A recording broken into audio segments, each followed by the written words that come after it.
What we're doing, boys and girls. Good morning, welcome in. Hope all is well, hope you had a good weekend. Coffee's at the ready. Need it on a Monday morning, I tell you.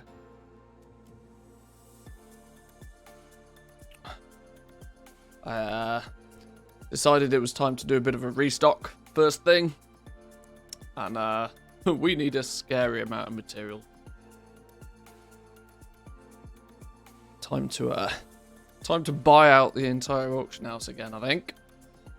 That's the plan, at least. We'll it's Monday, isn't it? So let's think about this. Monday, we're going to do a little bit of a restock. We're going to check our auction houses, make sure things are listed, and move over to the Wowhead economy report. Is it number 204 this week? I lose track. What number are we on? Wowhead economy weekly wrap up number 204. Samadan streamed this last night. There's a couple of interesting things in it this week.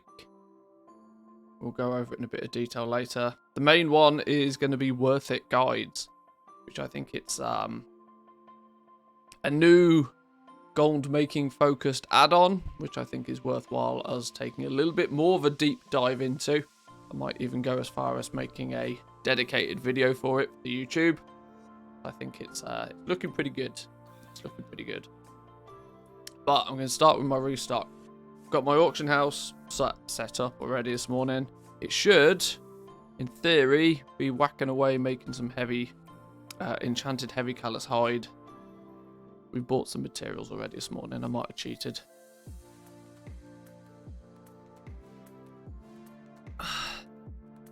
Right, our list of materials to buy is going to be absolutely gross this morning. So let's see how we can smash through this. If we, first and foremost, we are not making heavy desolate leather. I actually refuse. Can I just buy heavy desolate leather? Please, please, please, for the love of all that's holy, don't be stupid expensive. Heavy desolate leather, 50 gold a piece. I'll pay 50 gold a piece for it all day long. Yoink. Give me all of the above. Apparently, we've now got nearly 7,000 of it. Maybe I should have checked that before I bought a bunch. Alright, fine. Sure. Now we have even more. Right. Let's grab a bunch of that then. Aha, we do. Materials for days. 2, 4, 6, 8. Where's the rest of it then? That's just desolate leather. Haha. Winning. How much did we need? How much did we need? 1,400? Jesus. Send. Right, start shipping some materials over. 1, 2, 3, 4, 5, 6, 7. That should be 1,400 and 1 for good luck. What do we need?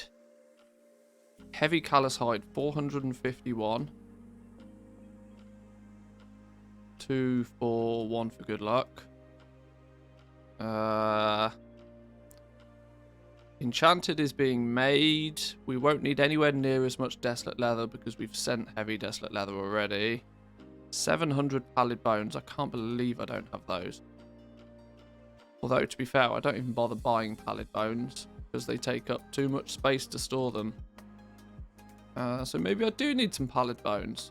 5 gold a piece. What kind of skamaz is this? Oh dear. Oh dear. How many do we need? 700? There's not even 700 available. Here's a problem I never imagined. Apparently I've got a load though. Oh no, it says I've got 800 on another on this character. And he does, but we still need another 700. Oh dear, oh dear, oh dear. Oh dear, oh dear, oh dear. Although these Vestige of Origins, we're gonna make these with jewel crafting, regardless to what the game tells me to do. 30 times 40, 1,200? 1,200 Corthite crystals. Oh dear, oh dear. Corthite. Did I buy some Corthite crystals? Oh dear, oh dear.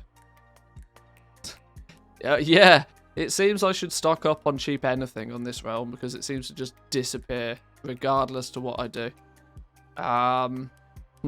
Okay. More Corthite crystals though.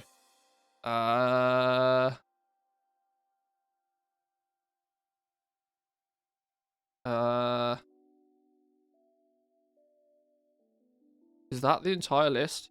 Is that all that's actually there?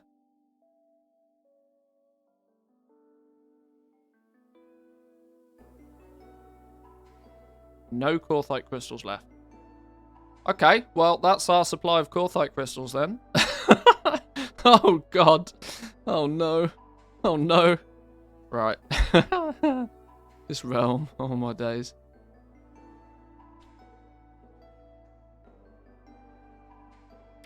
Uh, 1,200 over to the hunter. 2, 4, 6, 8, 10, 12, 14. Go.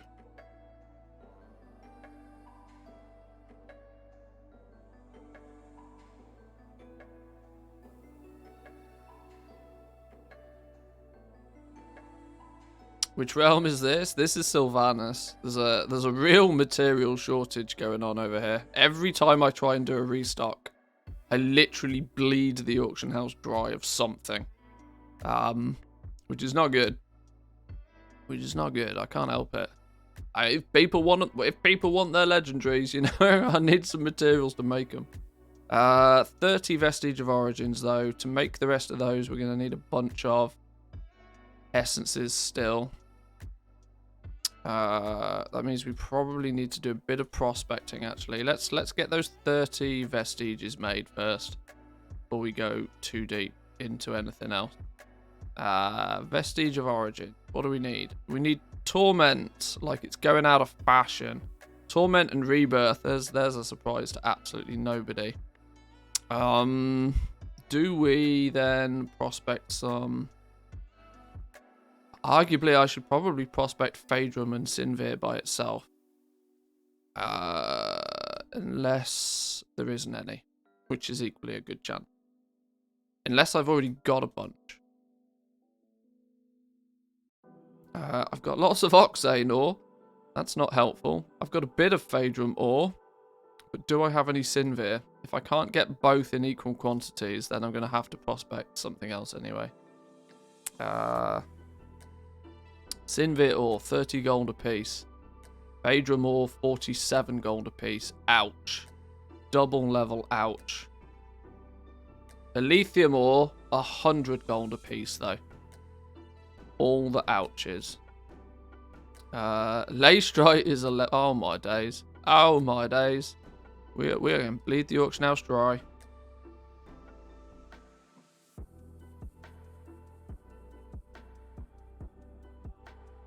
How do you find Draenor and the Horde side in general? I'm playing on Horde a lot more now. Just because that's where all the players are, right? Both Town Mill and Draenor are Horde-dominated realms. And generally speaking, I mean, you can't really tell much of a difference other than there's just more people.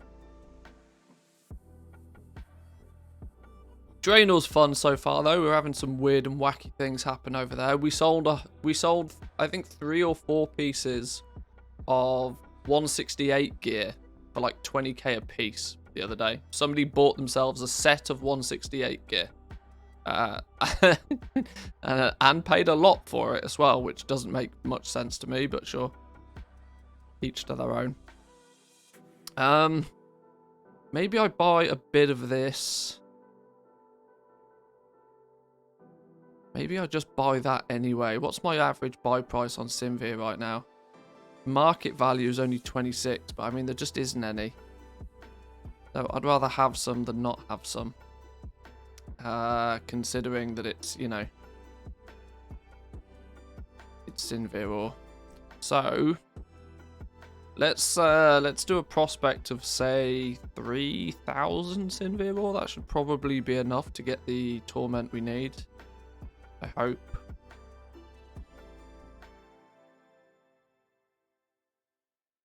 2, 4, 6, 8, 10, 12, 14, 16, 18, 20. Well, that's 2,000. Let's go with 2,000 to begin with. If I send 2,000 Phaedrum as well. 2, 4, 6, 8, 10. 2, 4, 6, 8. Oh. Do I not have 2,000 Phaedrum? I do, apparently. Where's the rest of it? 10. There we go. There's 2,000 Phaedrum as well.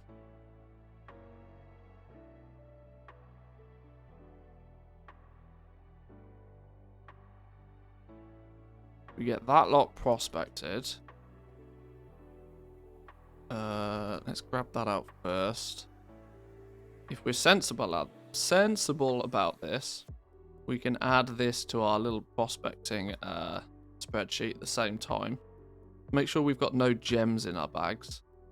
No gems in our bags. We do have essences, but we can account for those. We start with, if we do the prospecting of 2,000 Sinvit ore, we're starting with 4. We're starting with 4 Torment of Essences in our bag, so we need to remember to take off 4. Sinvit, 100 prospects. Create all. So we'll bang through that. 4's what we started with. So we'll take 4 away from whatever we start with. Or whatever we end with. Where's the spreadsheet then? Might as well, if we're going to do some prospecting, might as well put it in the sheet. So, what are we doing? Sinvit ore. We're doing another 2,000 Sinvit ore.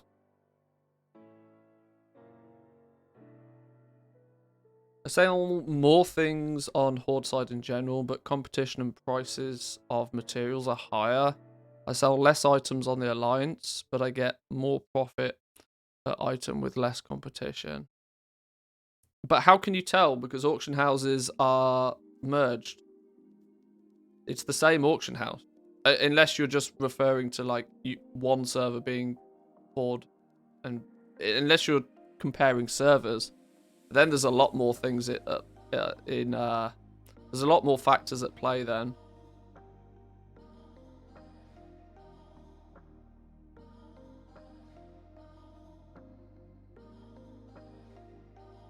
I'm sure you could probably dive down and make a lot of speculations that, you know, people who are playing Alliance are probably slightly older because they've been playing the game and been playing Alliance for a long, long time. Silver Moon especially is although to be fair, Silver Moon is just broken. Comparing Silver Moon against anywhere else is a bit difficult. There's loads of people on Silver Moon, but not a lot happens. Silver Moon's just a broken server. Ask our resident legendary stock tracker developer, and he'll tell you Silver Moon is just a bit broken. Whereas Draenor is literally the most popular server in the EU. So there's a lot more at play there. It's very difficult to compare realms.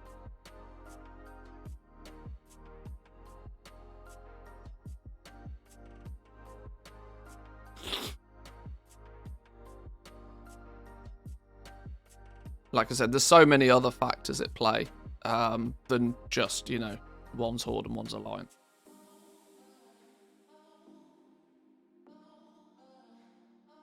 If we were like properly profiling those who play Horde and those play Alliance, then maybe there's some variance in it, but not really enough to worry about. Right, so gems-wise, we should expect close to a stack of each of the gems by prospecting this. We should equally expect somewhere in the realm of about 150 essences, because that was the results that we got last time. Now, we got to remember we started with 4, so we need to take 4 away from our total. Leveling a hunter for tailoring and leatherworking. Hunters are good for that. How we doing, Zan? Welcome in. Good to see you this morning.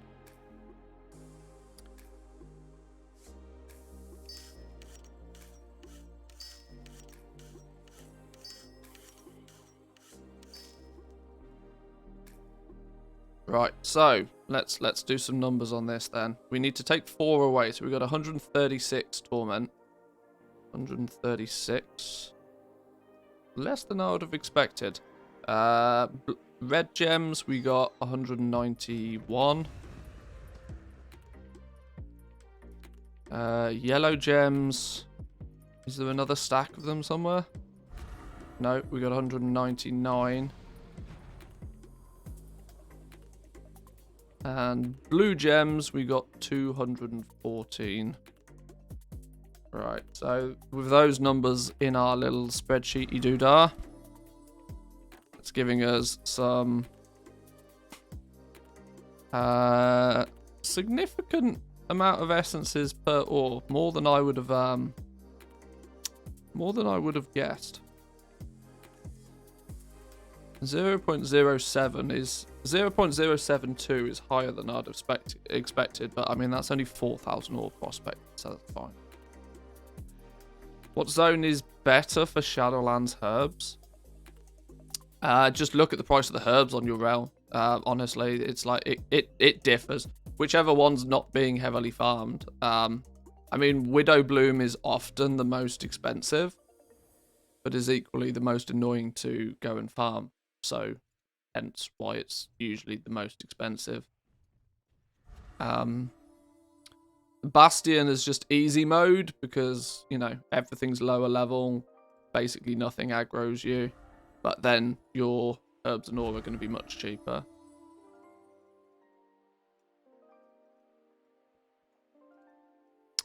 Right, we need to do the same for Phaedrum ore now. We have 40... Oh, this is getting messy because we've got 47 already in our bags.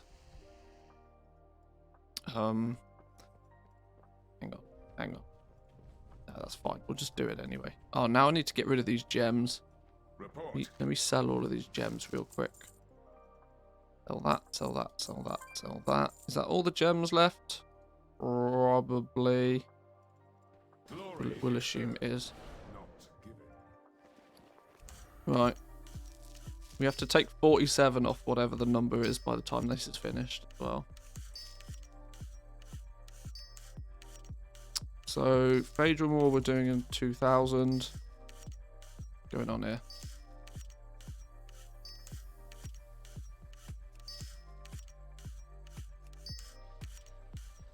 There's one thing that we need to talk about a little bit today that's not really been highlighted or focused on yet, but is definitely a good goal-making opportunity right now, especially for people who have Pandaria Professions leveled up. I wonder if anybody can put 2 and 2 together and work out why.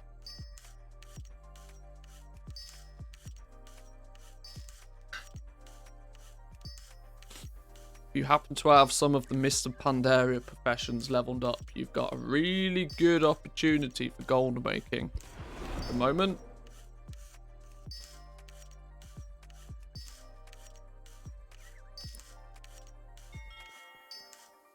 Some of them, not all of them. Well, it's proving to be that for the purpose of the Mage Tower, the Mists of Pandaria crafted PvP gear is looking to be a very, very good option for people wanting to buy themselves a set of gear for the Mage Tower. Because Mage Tower gear scales down, so a lot of Shadowlands stuff natively is not actually all that great when scaled down. But Mists of Pandaria PvP gear, when crafted in the correct fashion, is offering the best results. Or not best results, but the easiest to acquire. Like, you know, it's crafted gear, so you could in theory just buy a set.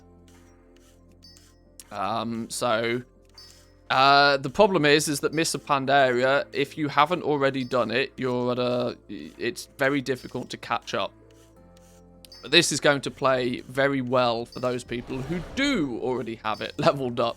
And the reason I say that is because most of Mists of Pandaria stuff is on a daily cooldown basis. You can only learn one pattern a day at random, pretty much.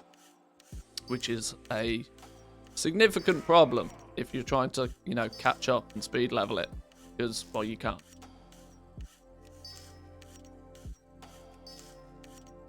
But yeah, we'll look at that in a little bit more detail later. But it's starting to appear that Mr. Pandaria PvP gear is going to be very good for time walking, or the Mage Tower specifically. Currently trying to fix the prospecting profit values with the help of the sheet. Under number 3, it says adjust material prices. Where can I adjust them? If you open the profession, you open any one of your professions, and you go reports, and you go materials, and then search for the item in here.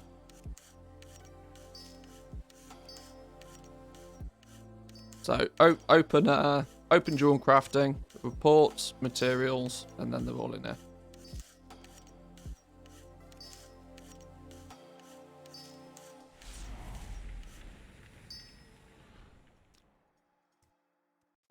Right, we're all prospected. We're all prospected. Good. Right, let's do some numbers then. We need to. Hang on. Did we end up on a exact round number of 200? That's incredible. We didn't, because we need to take 47 off that. So, oh shit, was it 47? Oh no, now I can't remember. Did we have 47 or 43 in our bags before we started? Can anybody remember what I said? I think I said I think we got 40. I think we had 47. So that's going to be 153. 153.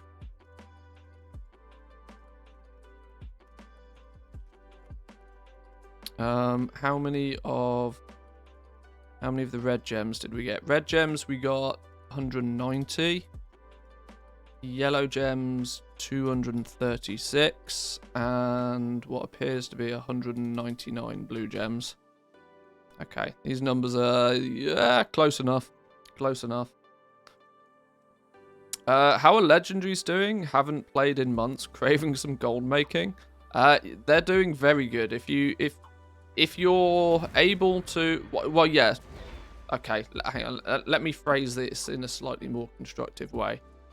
If you're on a realm where you can comfortably sell them, and you're not trying to cover the costs of leveling them anymore, they can be very profitable. If, though, you happen to play on a server where your Korthite crystals are still outrageously expensive, so if you happen to play, I don't know, on Draenor or on Taran Mill or Twisting Nether or Kazakh or any of the big realms where Korthite crystals are still really expensive, legendaries are very difficult to make gold with at the moment. It's super realm dependent at the moment, more so than ever before. For example, on my home realm of Sylvanas, I'm making an absolute fortune from legendaries right now. But it's because people are still buying them, and I'm one of the only people that's putting the time and the effort in on this realm to craft them and list them. Meaning I barely have to do any cancel scans. I'm selling 1 million to 2 million gold worth of stuff every day at really juicy profit margins. But that's not the normal. So, and I'm aware that that's not the normal. You can make a lot of gold with legendaries, though. You're still, the situation is still exactly the same as it always has been. You are still selling people their best in slot gear. So, yeah.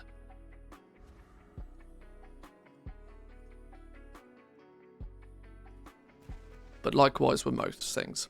If you got too much competition and the prices are being, pushed down, then you might struggle. Give it a go, find out.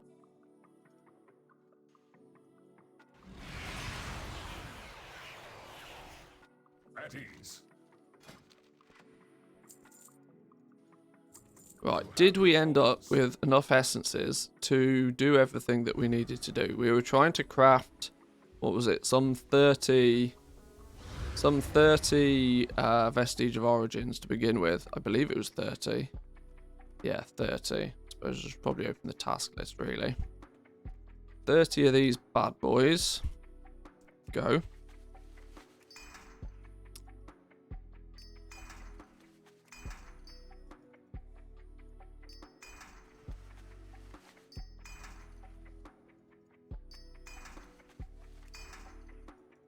Once these are crafted and out of the way, our material list will be a little bit more accurate. Because I think by default, Trade Skill Master wants me to make these Vestige of Origins with leatherworking. But no, it's just not happening. Leatherworking materials are way too scarce for me to be using them for Vestige of Origins right now. I can prospect and I can get essences far easier.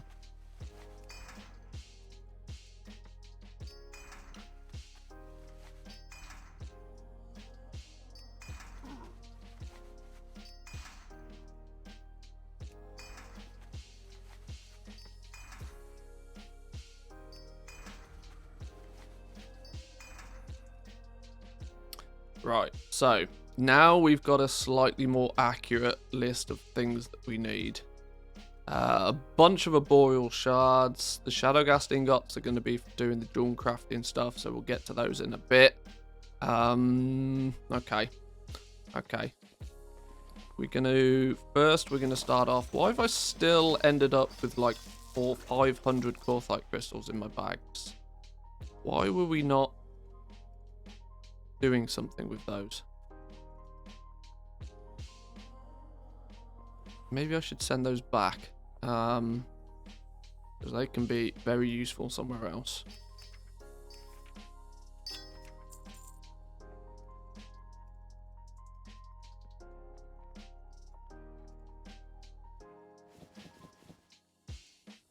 Uh, 1500 desolate leather, 1400 heavy.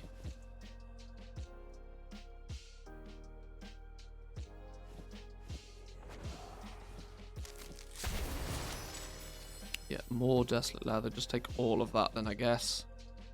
Heavy callous hide, pallid bones, shadowghast ingots, and then a mountain of arboreal shards. Okay. How much actual heavy callous enchanted heavy is that? 763. Have I made that now? 200 and something. Okay, we need more. Go, go, go. Go, go, gadget more.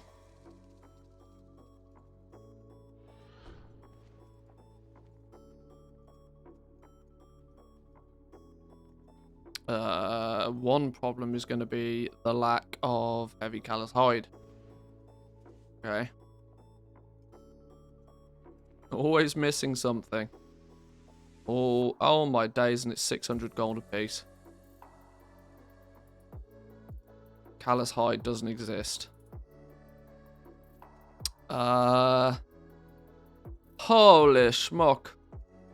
Well, I guess we just buy out everything. And then that certainly makes it sizably more difficult for anybody else to craft legendaries. But that's not my fault. Well, I mean, it is, but it's not. Okay. Sure.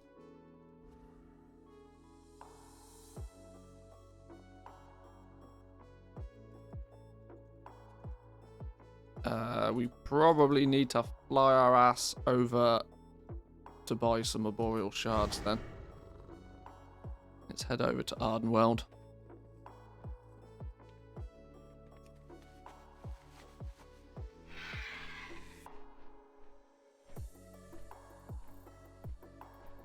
Don't mince words. Fight well. Right. That's doing its thing.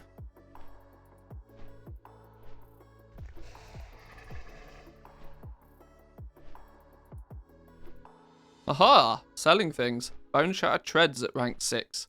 92,000 gold. Go on then. Go on then.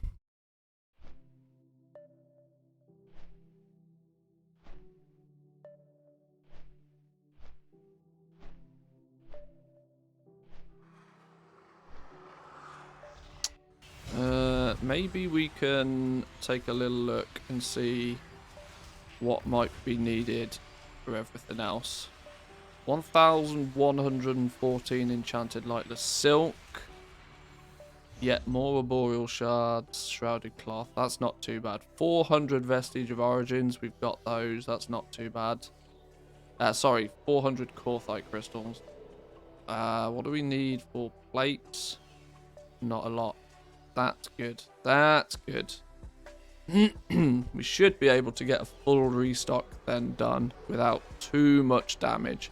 Shadowghast ingots, I really don't want to be making those unless I have to.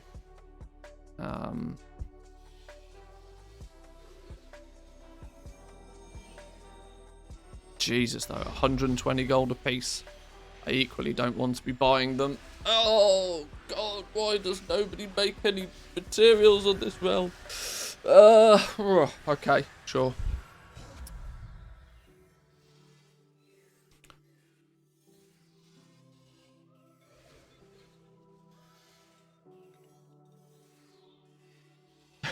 In shambles.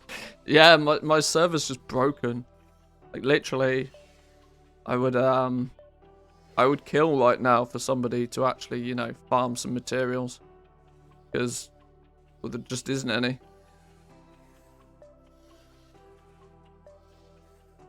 But I mean, if people want their legendaries, then this is the situation.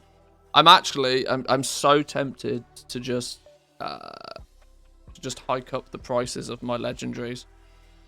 I have very skinny margins still, almost deliberately, because I don't want to be too greedy. I mean I don't need to be greedy on this realm, but purely on the fact that I physically can't keep the legendaries stocked up because there's just not enough materials. So it's at that point where I should probably start charging more for each one.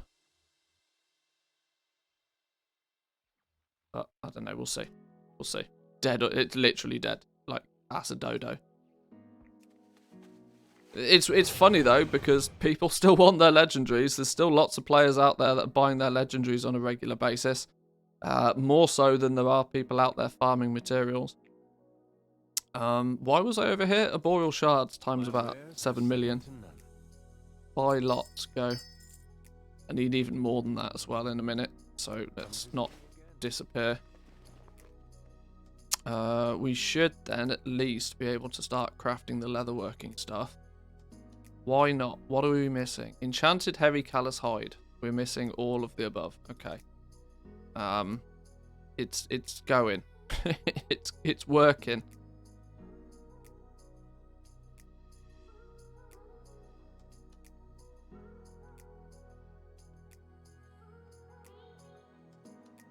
In fairness, you also buy out all, well, most of the stuff to craft. Yeah, exactly. Like if people went out and did some farming on my realm, they'd be making themselves a hell of a lot of gold right now. I'm not going to do it, but somebody should. Somebody should.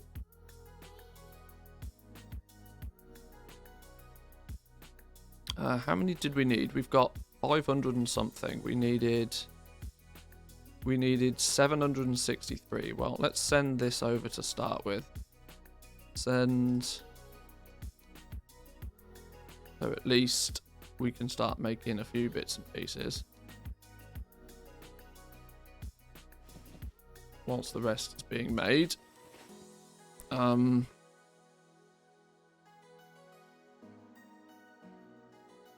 Anything that's a 3 gets priority. Because it means we're out of stock.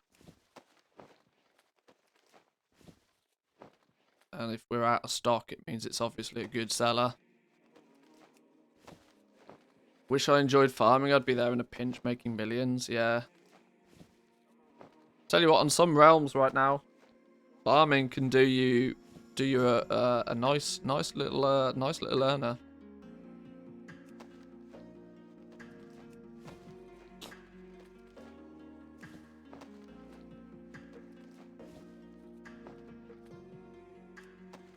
And it's odd things as well, right? Look, bone shatter vests, for example.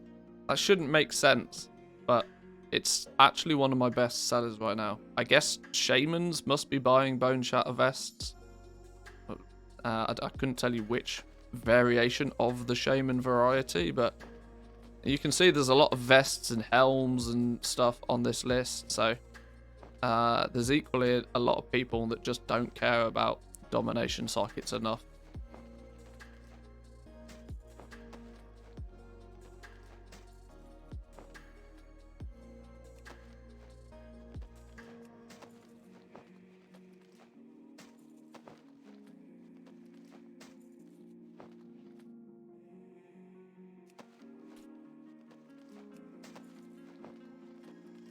Right, there's the rank 6s that we were sold out of. Let's now... I guess now we just work down the list, really. Until we run out of enchanted heavy.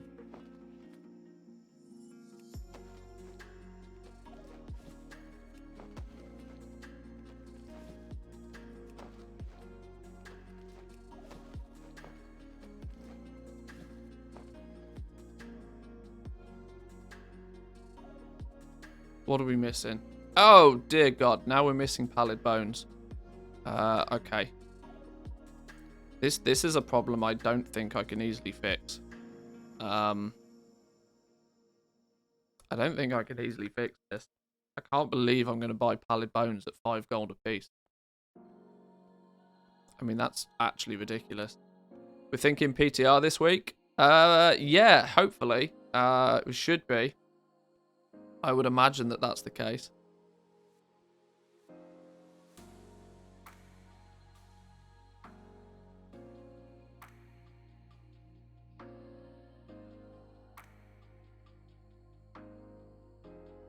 Since Thanksgiving week is now come and gone, I would imagine that we would be getting a PTR this week, yeah. I mean, with all of the data mining that we've had on it already, I mean, we basically know what's going on, but it would just be nice to actually, see it in the flesh.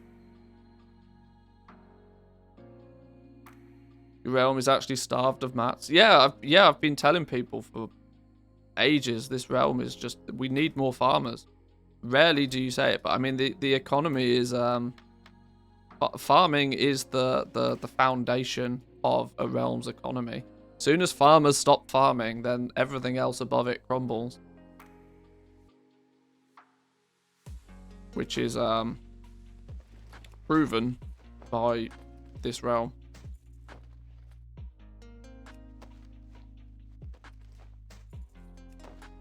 I don't mind though. I don't mind. It means that what I can get to craft and sell is really quite profitable.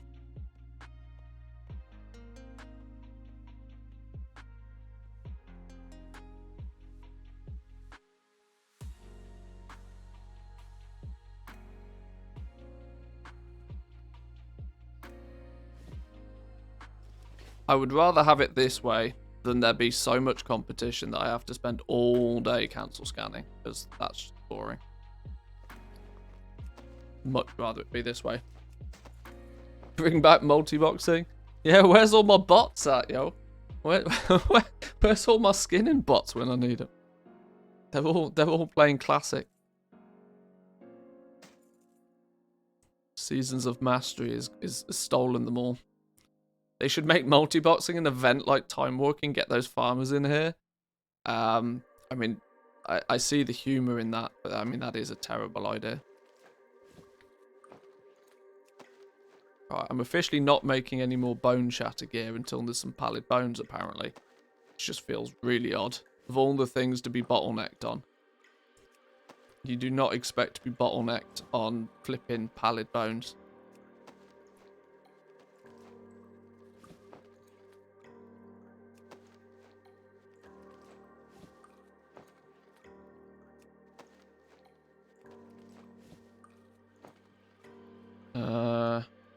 Right, okay. So, these bone shatter bits just, unlucky boys.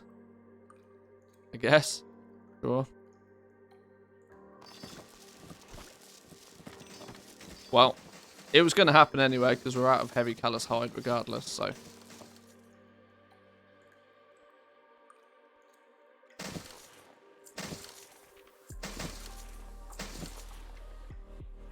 Beautiful. Right, we also need, if we're going to do, we'll come back to jewel crafting because we need to make shadow ghast ingots first. Let's look at, let's do tailoring next. We're going to need another 500 arboreal shards for tailoring, so let's grab those real quick and send them where they need to be. I might just buy 1,000 if that's the case. Send them over. Until next time.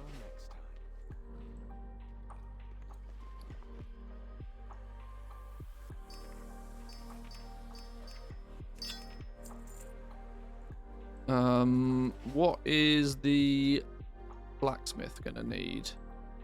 Blacksmith is going to need 400, so I guess we send him 1,000 as well, so that they've got some spares. Thank you for your patronage.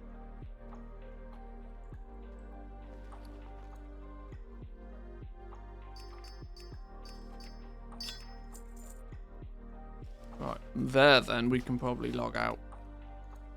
Go and have a look, see what we need.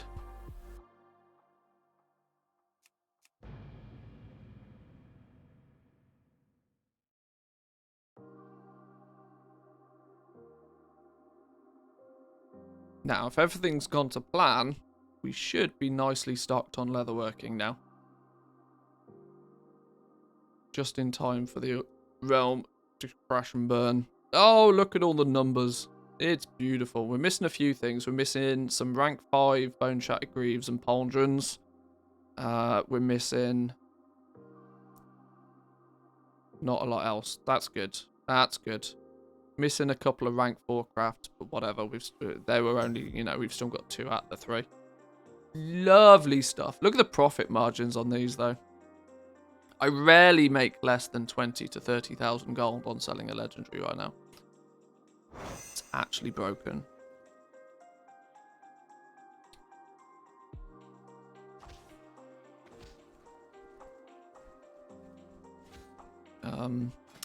Mission table, sure, why not?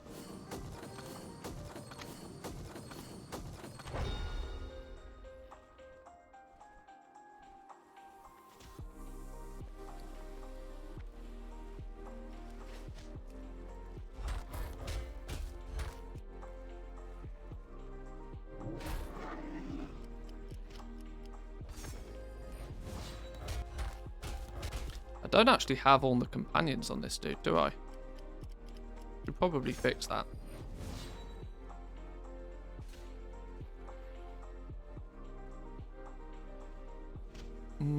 Is there any of this gear I actually want? Wow, that's actually an upgrade. Wow, I'm getting upgrades off the mission table again. you know you've not played a character for a while when you get gear upgrades off the mission table. Well, I haven't collected that appearance, so I guess that's sure, why not. Auction house PvPing the heck out of jewel crafting at the moment, but damn, there is this one other guy. I swear I'm up against a bot. I don't really know what to tell you. Other than, you know, he who PvPs harder wins.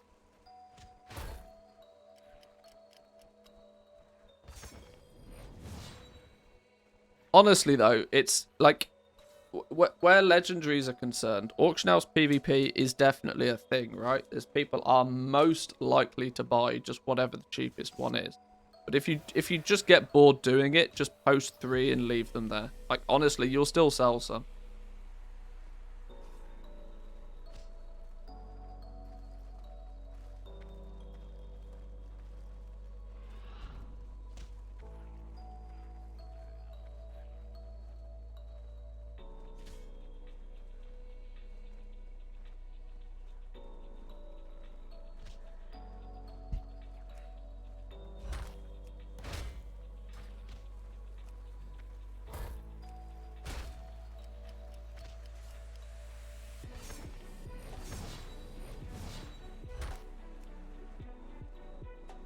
And equally, when it comes to doing cancel scans, your best option is to not, like, I see a lot of time people say, oh, well, I relist my auctions like once an hour. Doing it once an hour, you might as well not bother. Like, honestly, you might as well just not bother. You are much, much, much, much, much better off working out when during the day you have an hour to actually play. And just cancel scan like your life depends on it for that 1 hour. And I guarantee you'll sell more in that 1 hour than you will do by doing a cancel scan once an hour throughout the day. Guarantee. As long as you're doing it at a time where you know people are probably going to be buying their legendaries, you'll make way more in that 1 hour than you will just, you know, because for 22 of the 24 hours in a day, people aren't really buying legendaries anyway. People tend to buy their legendaries just before they go to raid for the evening, or just when they finish the raid in the evening. That's the 2 time slots. So if you know that, look at what guilds are on your realm, try and work out what their raid schedules are, and plan accordingly. Like 6 to 8 o'clock in the evening is a good time to be doing some cancel scanning. And then sort of after 11 PM at night is also a good time to be doing it.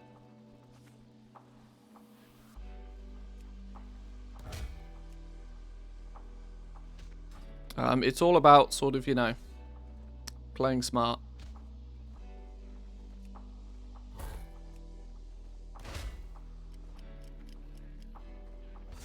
Because if you try and beat the bots at the bots game, then you're not going to win, because a bot can theoretically just do it all day long. But the point is that what you equally forget is that most bots are probably fighting the auction house throttle like all the time. And so their actual speed of posting is very slow.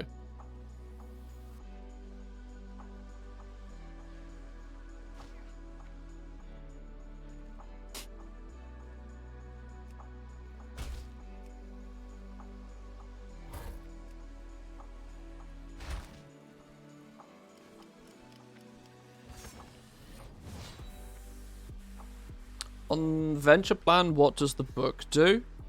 Well, they do, the 2 of them do different things. The first one, I mean, it does actually tell you. Let the book select the troops and battle tactics. So what it's doing is it's searching for a setup that will, generally give you a win.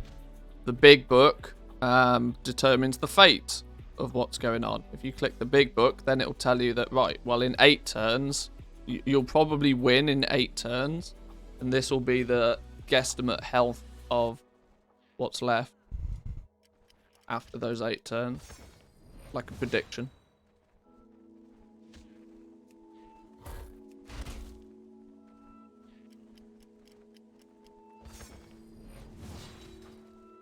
Why was I here? Crafting stuff.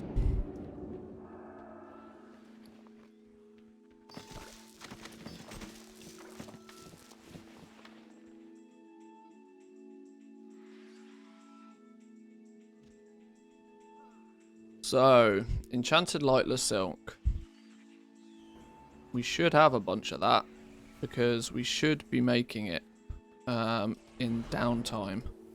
Where is it then? Or is it the fact that we don't actually have a lot of it crafted, but we've got a lot of lightless silk to make it? Derp. That's what I thought. Okay. Let's get going on that then.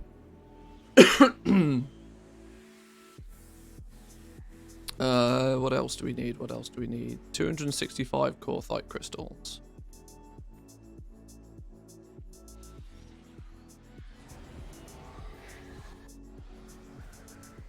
Oops, that one. We need 460 arboreal shards.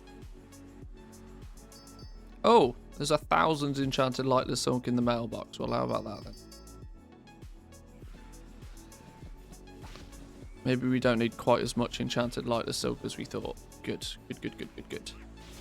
We need rebirth, servitude, and torment, which I guess means we're going to prospect some Alethium, but we've got some Alethium in our bags. This is working out nicely.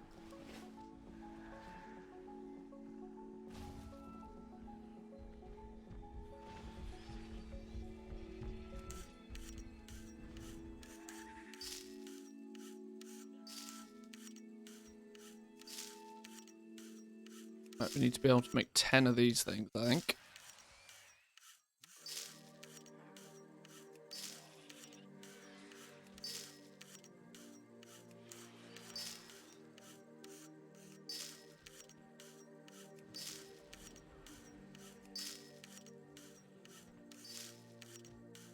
Bingo. Alright, craft 10 of these.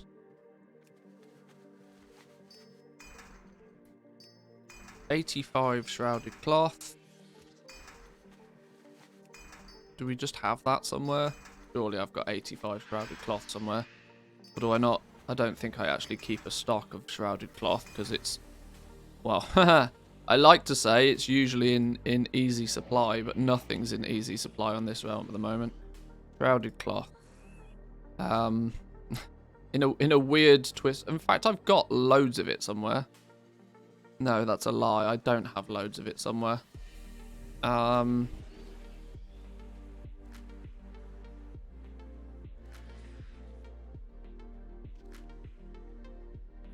a bit more than we need. Somehow the prospecting value is still wrong.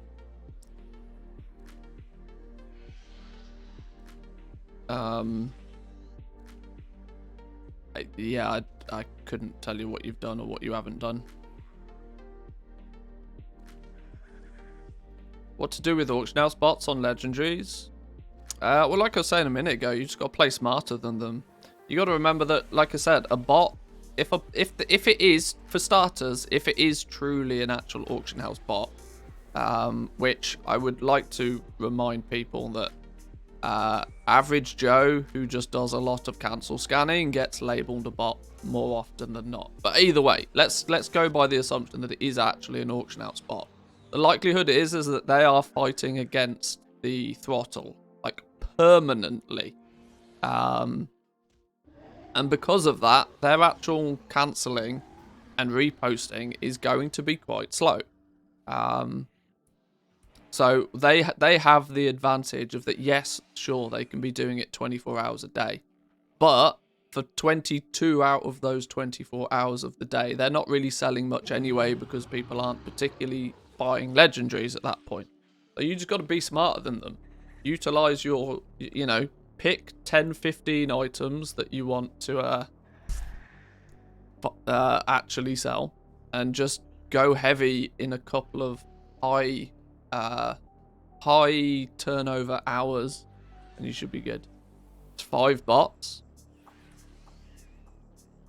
I can't wave a magic wand and make it work for you. If you truly believe them to be bots, then report them and let's hope Blizzard does their thing.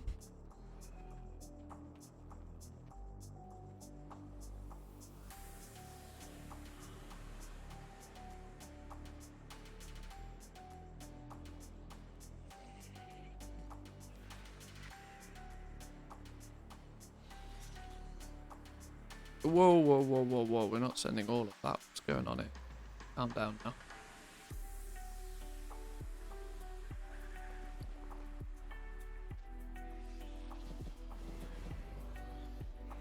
Right, that should be enough to craft all of the tailoring stuff.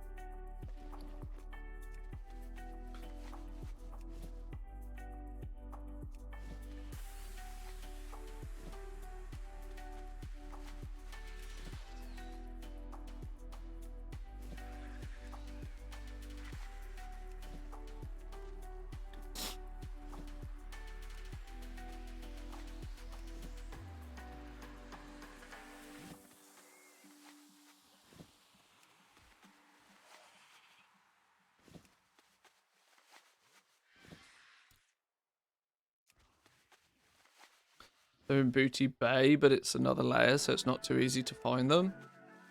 Can't you report from just /who? I don't know. Whatever.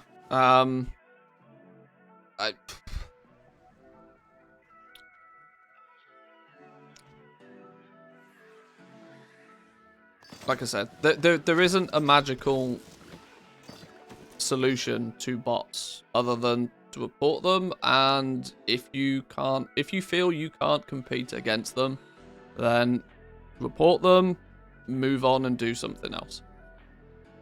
Don't stress yourself about it, because it's genuinely not worth it.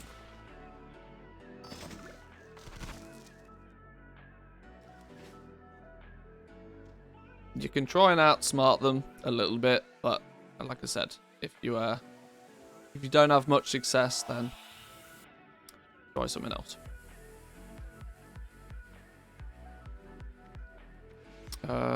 Let's make some of these real quick because we probably need those.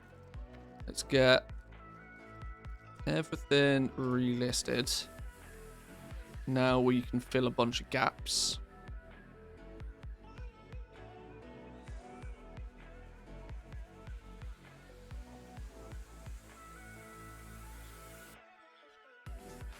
Look how many of these are just going in at normal, which is an indication that there isn't any on the auction house already.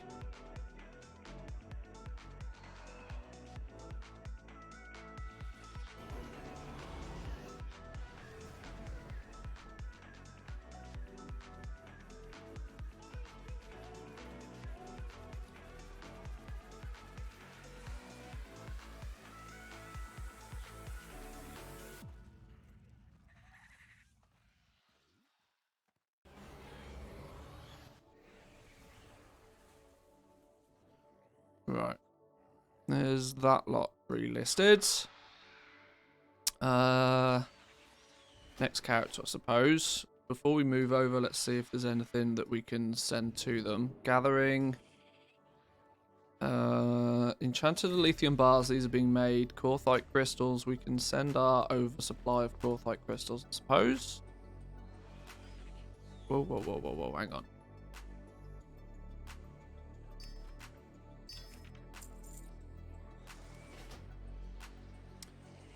Oh, we might have to make some Shadowghast ingots. That's gross. I don't want to make Shadowghast ingots. Guess we might have to.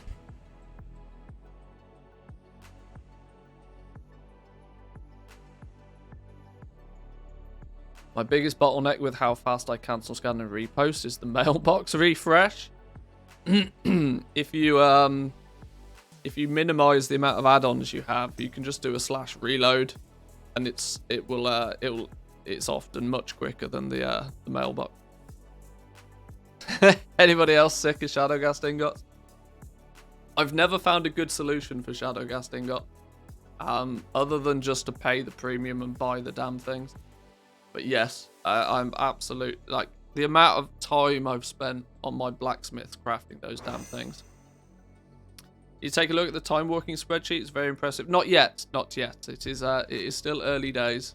We will get to it. What's going on here? What's going on here?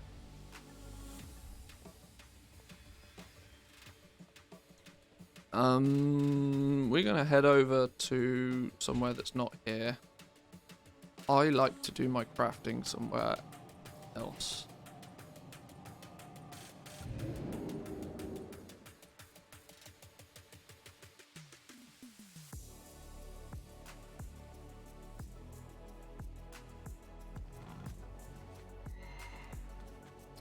See, I've carefully got my auction house characters set up so that they can be enchanters for the enchanted materials, but I've not got a eloquent solution.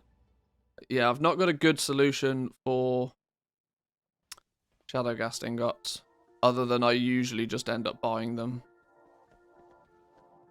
Which means I pay over the odds, but like I said, these are crafted things. If you've got enough profit margin in what you're selling. Enchanted gloves. Oh, if only. If only. Yeah, no enchanted no enchanting bonus, unfortunately.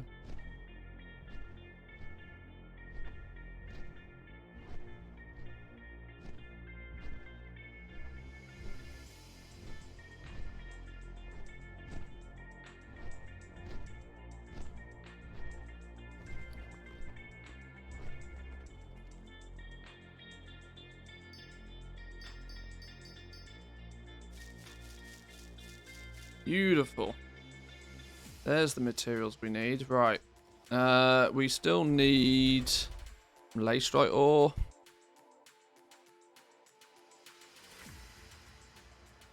How many did we need? Like, not a lot, I guess. 152.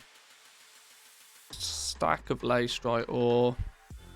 We needed 1,133 Shadowghast ingots, plus whatever we need on our jewel crafter, which I think was about 400.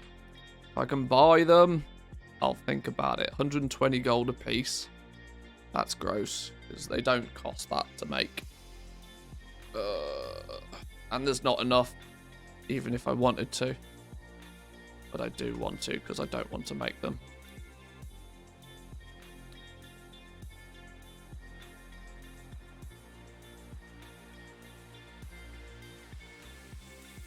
Make somebody very happy.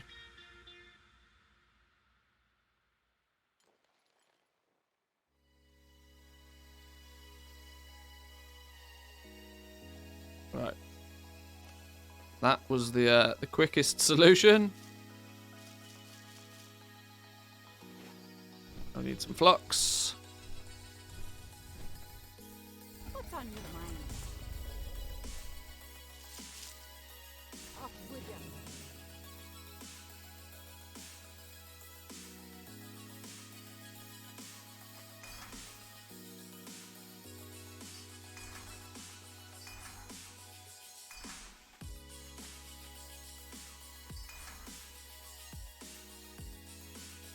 Right. Go gadget.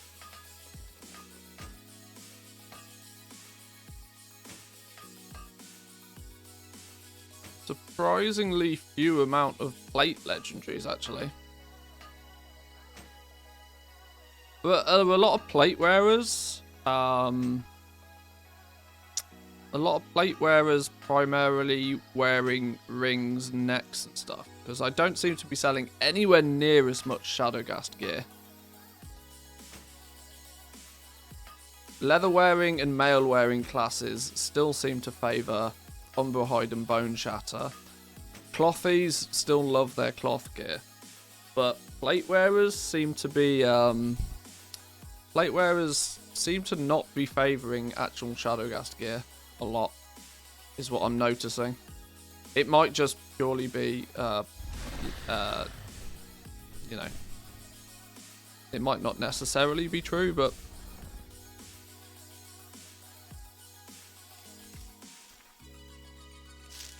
that's how it looks, at least.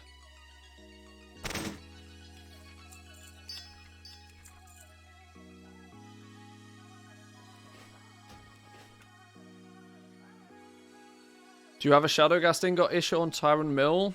Unfortunately, no. That's the one realm where I do have a lot of Shadowgast ingots. I think I've got like 18 to 20,000 of them in the bank already.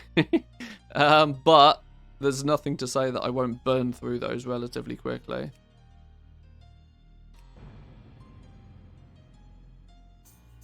Notice the same in my sales, wondering if they're using rings, necks, cloaks. Yeah, that's my thought. I don't seem to sell anywhere near as much plate gear.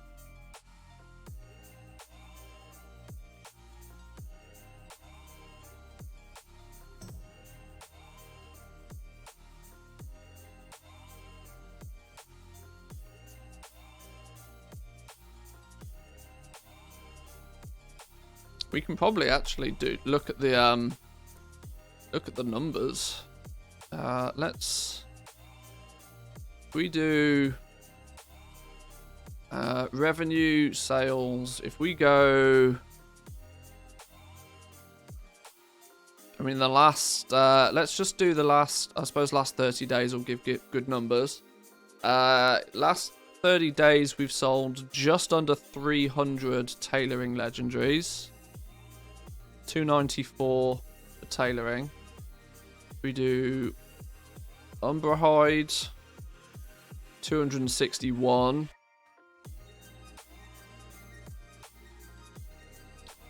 Bone Shatter, 224. So slightly less. I mean, that's obvious though, because I mean, it's just shamans and hunters. There's only two choices. But then if we do Shadowgast, what we can't easily do is break this down. Well, Shadowgast in its entirety, including rings and necks, is still only 239. So even without the ring or the neck. Shadowgast ring, I've sold 24 of them. Shadowgast necklace, I've sold 24 of them. seems to be an indication that I've sold exactly however many I've crafted, and no more and no less.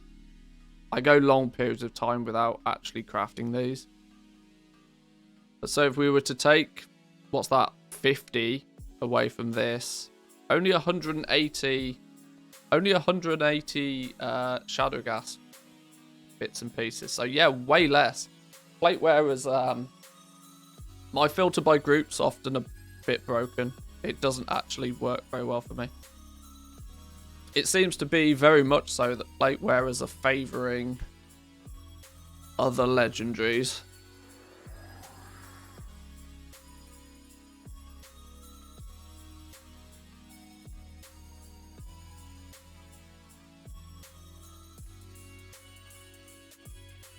Blood DK Lego is a neck.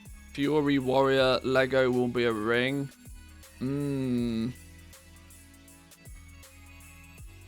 Shadowgast rings necks were included there. I did Shadowgast rings and necks individually to see how many they were, and then took that away from Shadowgast as a total. Don't worry, I thought about that.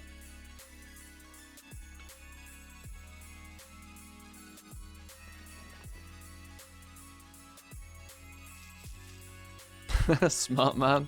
Only when the caffeine's kicked in, not before coffee. Not before coffee. We still need a few bits and pieces here. Servitude and Valor. Really? Really? Servitude and Valor? No. Surely not. Surely not. Are we going to be prospecting more ore?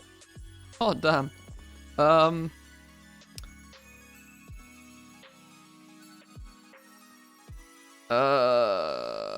Right then, okay. That wasn't expected.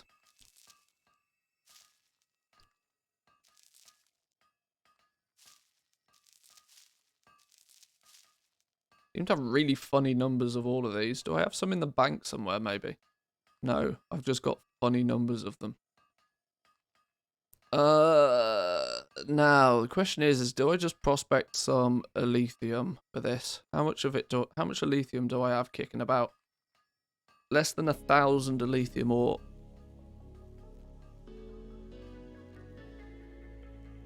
I feel I should put more focus and effort into Jawn crafting because, well, I mean it's profitable, like ridiculously. And I should kind of put a bit of a stranglehold on it, I think.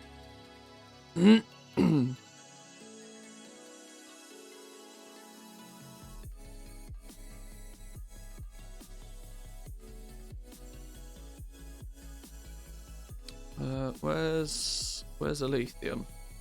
100 gold apiece. What have I been paying recently? 92. It's above average.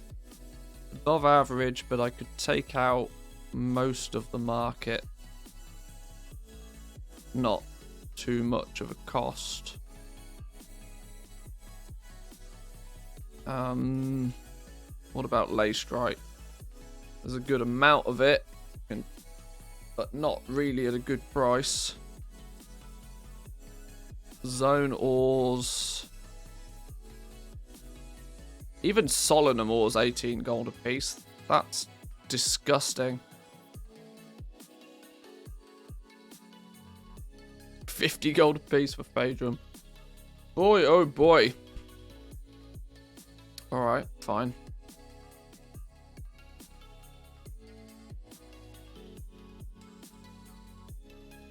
I should just start selling these essences even. Buy all of the ore out and then just sell the essences for 1,000 gold a piece. And yet, Corthite is 480. No. There isn't any Corthite. There isn't any Corthite, look. There isn't any Corthite, Chris. If you want to craft rank 5s and 6s on this realm, you're going to have to fight me for Corthite crystals. And I shit you not, I will pay more. I will happily pay for Corthite crystals. Rank 5 and 6 market is mine.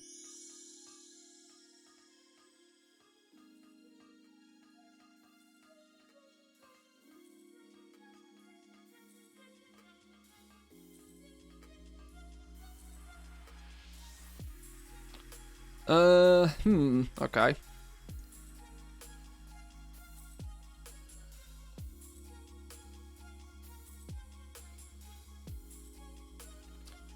Do rank 5s even sell?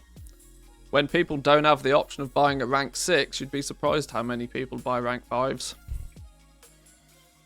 It's hard for me to break down the sales, but they definitely do sell. I'm permanently crafting rank 5s because I've sold them. 3.1 mil sales yesterday. I only come in here to brag.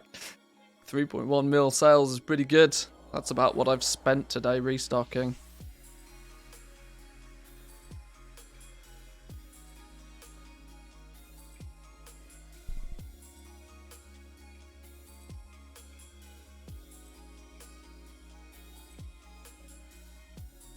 Maybe we prospect another 2,000 lithium. If we prospect another 2,000 lithium, we can probably science this out. Let me go and firstly buy some more boreal shards because it appears that we don't have any. Something for every occasion. 2,000 maybe? Oh, that'll do. Take pride in your work. Let's just get to a bank somewhere quickly. Raynor, that'll do. Dalaran even. So many people don't know that you can directly go to a rank 6, see a cascade of 4, 5s and 6s selling. Yeah, it's yeah, it still blows my mind how many people haven't worked that out. You can skip straight to whichever rank that you want. It's probably the big reason why rank 4s are still as good sellers as they are, because people are buying 1, 2, 3, 4, 5 and 6. Probably not the most, you know. I guess if you haven't worked that out by this point in the expansion, it's pretty much your own fault. Oh, pallid bones. Look, these are like gold dust.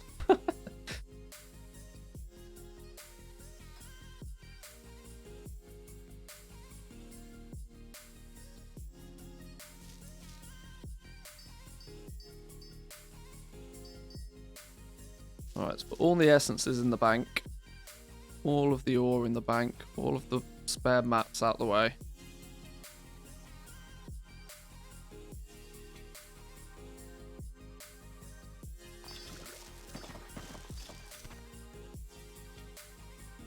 For the Alliance. It's funny when people buy a full set of 230 gear.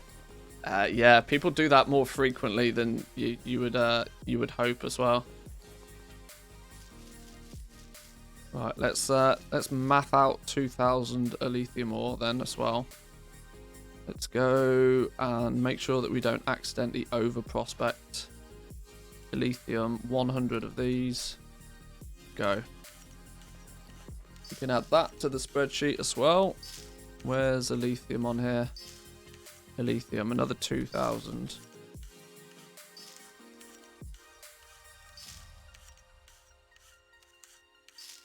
Let's get the gems. Red, yellow, and blue. Followed by torment, rebirth, servitude, and valor. We can add it all up once it's prospected.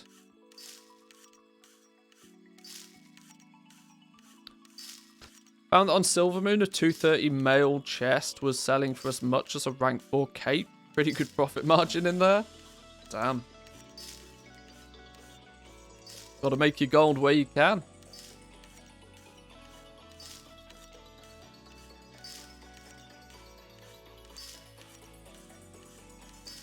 Right, I guess it's about time, I suppose, we take a look at the Wowhead weekly economy report. Well, let me finish this prospecting and get these last couple of Legos crafted and listed, and then we'll start taking a look. Because there's quite a few topics of discussion in there today.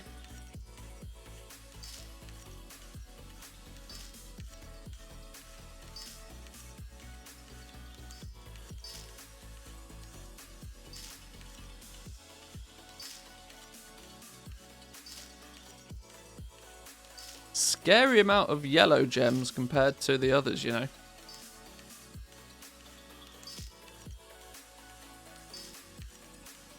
And a serious imbalance in the essences again. Oh, I do wonder what they've done with these prospecting rates, you know. Because they don't seem to be quite as balanced as you would hope them to be. Who cares?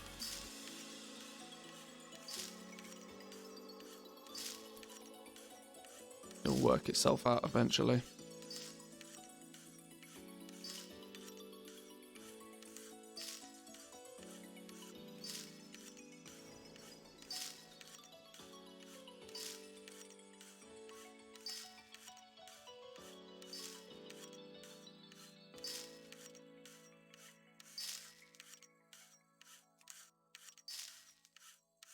Right, let's get the Wowhead blog ready.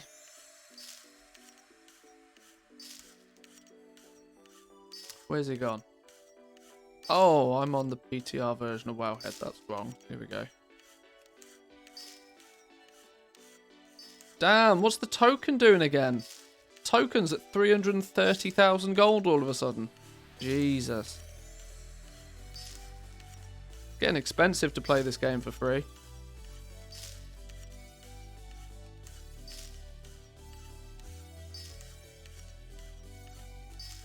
Getting real expensive to play this game for free.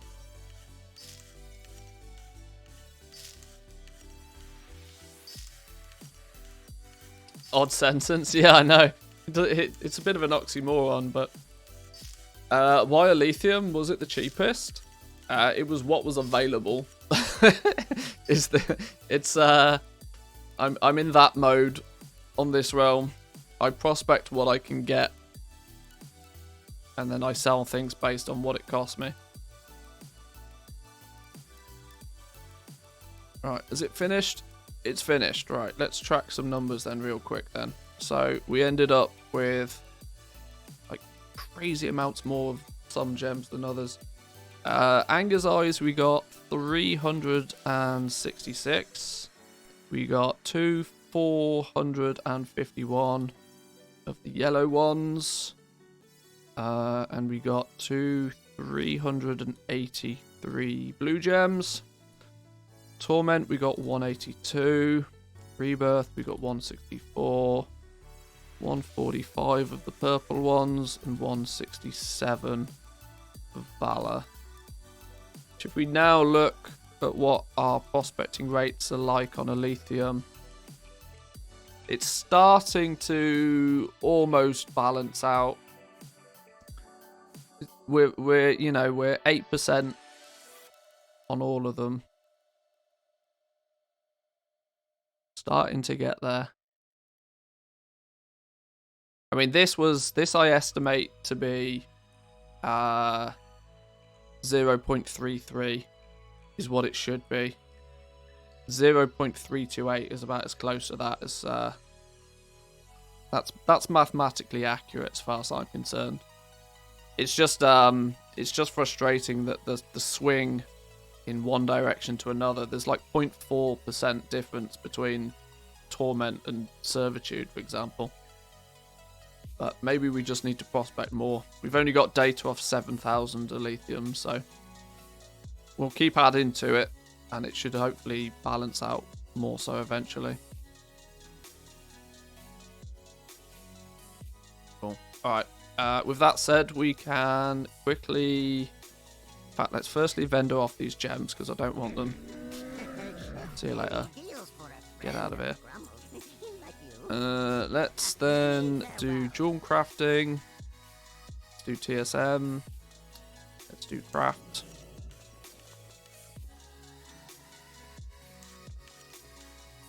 Will the token hit 400k? Can't see why it wouldn't. Honestly, can't see why it wouldn't. The token is just slowly creeping upwards, and there's nothing really that's going to stop it. There's not really a lot that's going to bring it back down again. We need like a big patch. We need 9.2 to be massive to bring the token even down. But I would imagine we'll be at nearly 400k, if not more, by patch 9.2. It's getting a bit ridiculous.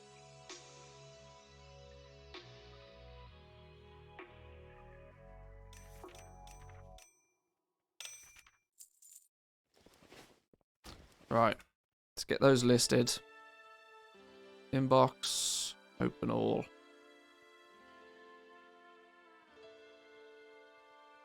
Now if we check LST, we should be beautiful. Look at these numbers. Crisp. Oh, 6 Shadowgas Pauldrons at rank 4. That's an oops. Whatever.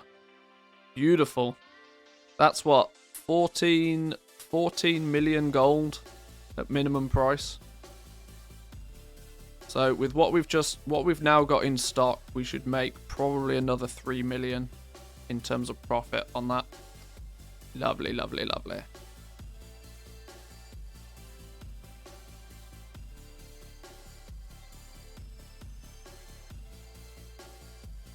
Bought Shadowlands Epic Edition, didn't get a character upgrade to 50 boost. Is this a known issue? Anybody else in the same situation?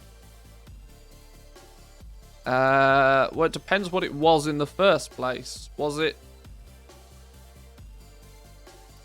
Oh, if you just bought a Shadowlands Epic Edition, you probably should have done. But if it was an upgrade on an existing account, maybe not.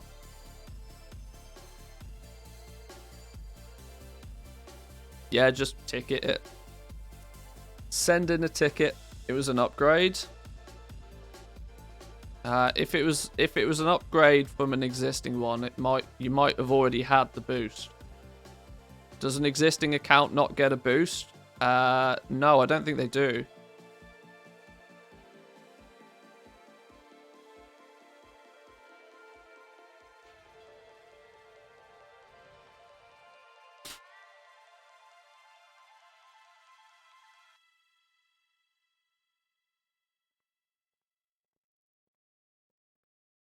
Yeah, if you've already had the boost, then you can't get it again.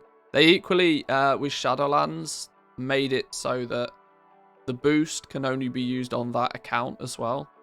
It used to be that you could stack the boosts up and then use them all on one account, for example. You could level up, you get like, if you bought 3 copies of Shadowlands, you could use all the boosts on one account, where you can't even do that anymore. You have to use it on the account that it, was bought with.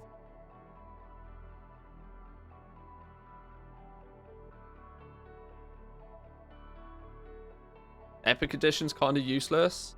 Well, it's cheap at the moment, and considering you get 30 days of game time from it, you don't get game time with the other ones. I think that kind of makes it... I wouldn't say it's a great deal still, but the month of game time is probably the only thing that's of value, really.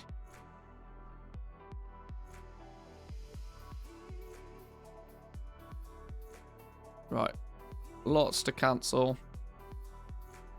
Lots to cancel. Then we can get onto the economy report. Whilst this is, I'm throttled at the moment. Let me go grab a drink real quick, boys and girls, and then we'll get onto the Wowhead economy weekly wrap up. Be back in 2 minutes.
Okie dokie. Okie dokie.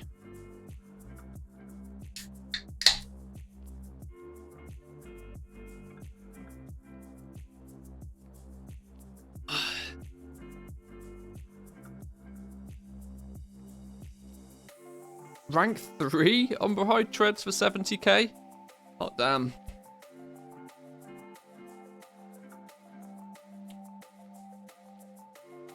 Some people will buy any old crap. You think it's a misclick for a guy who thought it was a rank 6? Who knows? Who knows?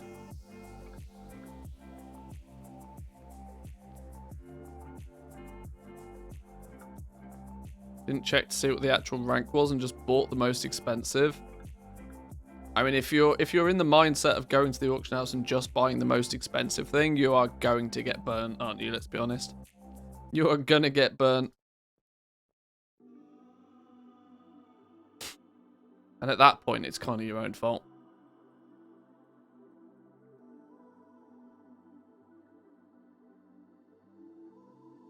Who knows? Maybe that's, you know, he didn't. That's all the soul ash he had.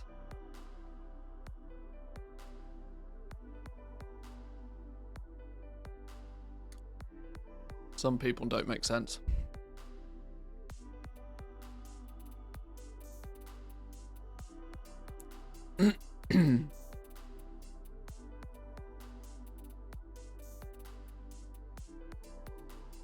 Right, couple more auctions to cancel, and then we should be able to get everything relisted and everything in order. 50k profit on that sale. 50k profit on a 70k sale. It's good effort. That's really good effort.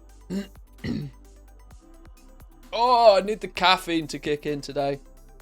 I'm tired still. I don't know why I'm so tired. It's just been the weekend. It's only Monday.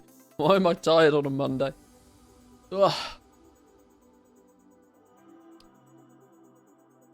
See, it's like properly getting winter now.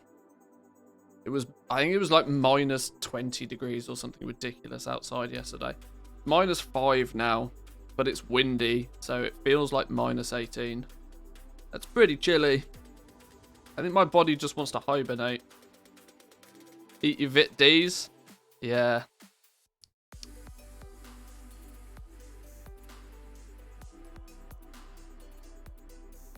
Yeah, I think I'm actually just a bear.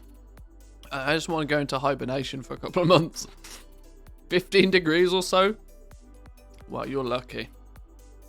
15 degrees or so. Outrageous. And I thought it was starting to get cold. 15 degrees, that's still t-shirt weather. If I went outside in a t-shirt, I'd be dead in 5 minutes.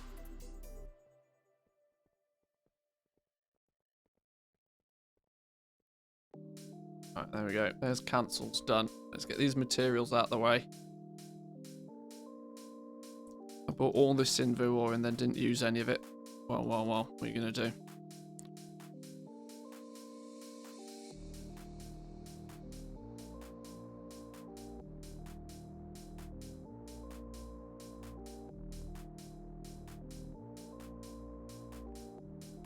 Stay at home and play WoW. Yeah, I think that's the sensible plan. Well, I live in the southern part of Finland, so it doesn't get quite so ridiculously cold. But I mean, minus 20 is not outside the realms of possibility. Minus 20 to maybe minus 30 at the worst. Still pretty chilly though. Still pretty chilly.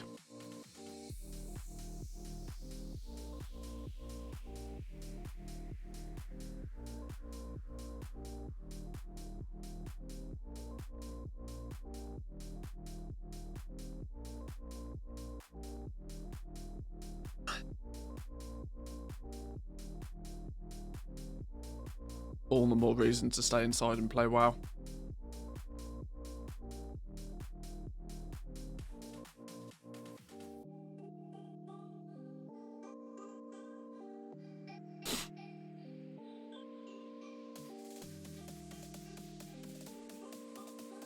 Well, A, true, but B, you don't walk home. That's what Uber was designed for. Uber was designed for that exact purpose. Walking outside in those temperatures, you mad?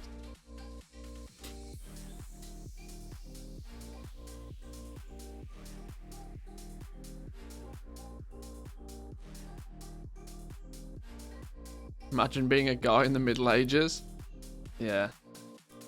Well, if you were a guy in the Middle Ages, you probably wouldn't be playing World of Warcraft, so you'd probably have no choice but to go out and do something. Uber? Where do you think this is? America? Well, you know.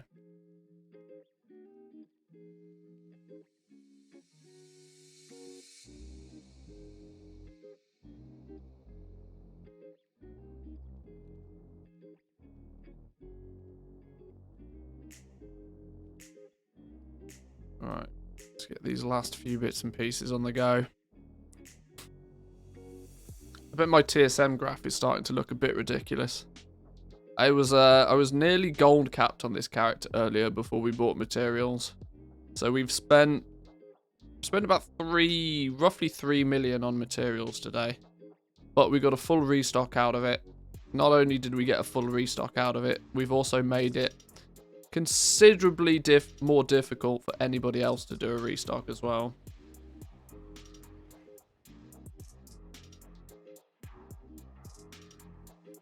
By the fact that there is literally 0 Corthite crystals on the auction house. So my 100k prices are definitely the normal now.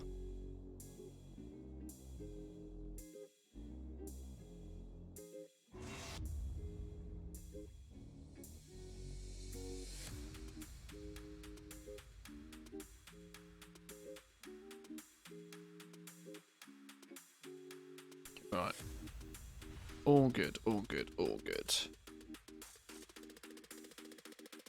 It's amazing. People just magically find Corthite crystals when there's none on the auction house. Just pull them out of nowhere.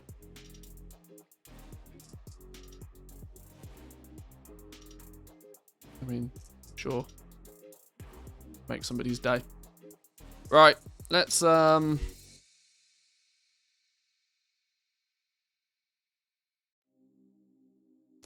beautiful. Right, let's where's it gone? Where's it gone? Let's take a little look at this then. Time for some economy reports. We have got way too many tabs open at the moment. That'll do. Right, so boys and girls, this is episode number 204 of this one. This one's quite a juicy one, you know. This one's quite a juicy one. This one has a lot of cool stuff in it.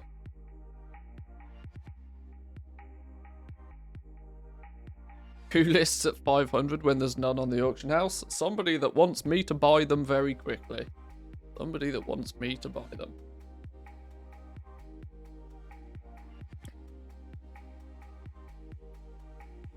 And that's the trick, right?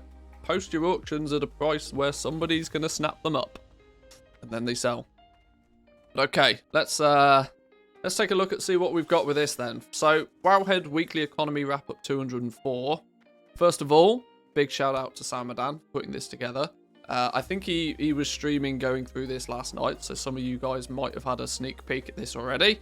If not, the link's in the chat. You can take a look yourself, but we're going to go through this, break it down, see what's been going on, and potentially have a chat about it. So, what have we got on it today? So, worth it guides, making gold with island expeditions, how to build a gold making machine. That sounds very familiar.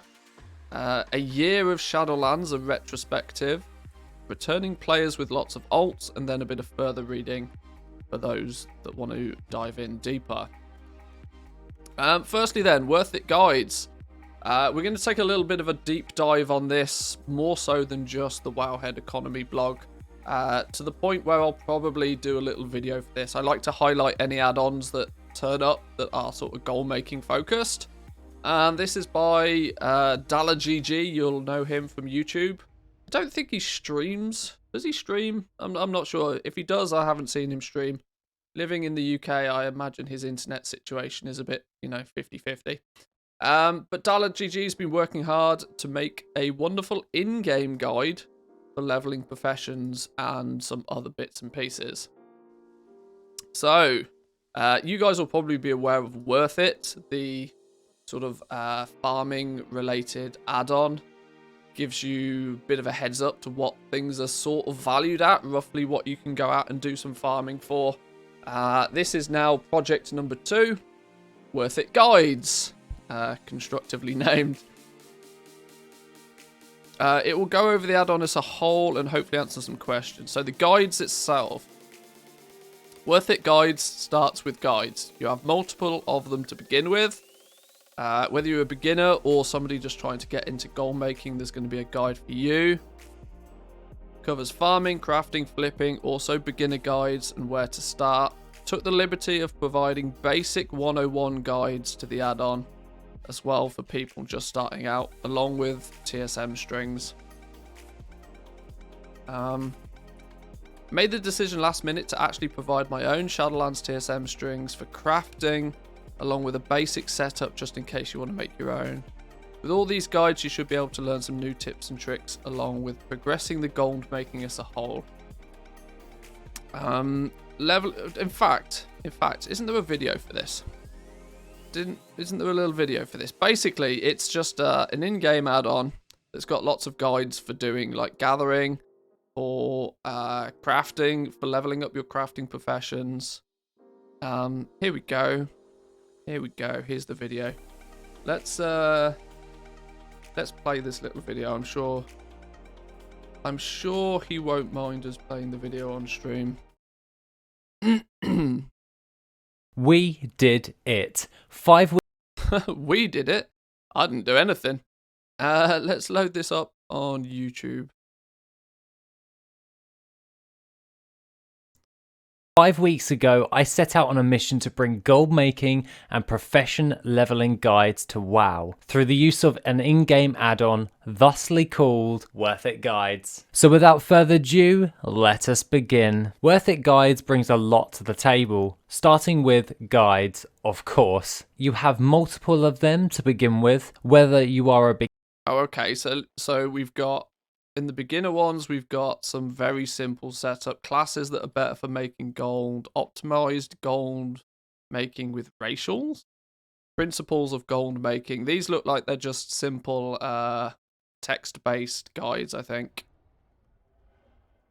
Beginner or just someone trying to get into gold making, there is a guide for you. This covers an array of different topics like farming, crafting, flipping, and also beginner guides on where to start. I took the liberty of providing basic 101 guides to the add-on as well for people just starting out, along with my own TSM strings. I made the decision last minute to actually provide my own Shadowlands TSM strings for crafting along with a basic setup just in case you want to make your own setup. With all of these guys, you should be able to learn some new tips and tricks along with progressing with... Oh, actually, so this is... Oh, hang on. You'll need the TSM add-on in order to pull data for the crafting guides. You'll need the TomTom add-on for specific waypoints for both gathering and crafting professions. Okay, so so this like this is kind of it's going to be WoW professions, just in game, I guess. I would imagine. I would assume. I would safely say that each of the leveling guides is probably a carbon copy of WoW professions, but the fact that you get it in game is going to be kind of quite helpful for sure. Gold making as a whole. The next thing I am most proud of is the leveling guide setup. With this feature, you'll be able to level gathering professions along with crafting.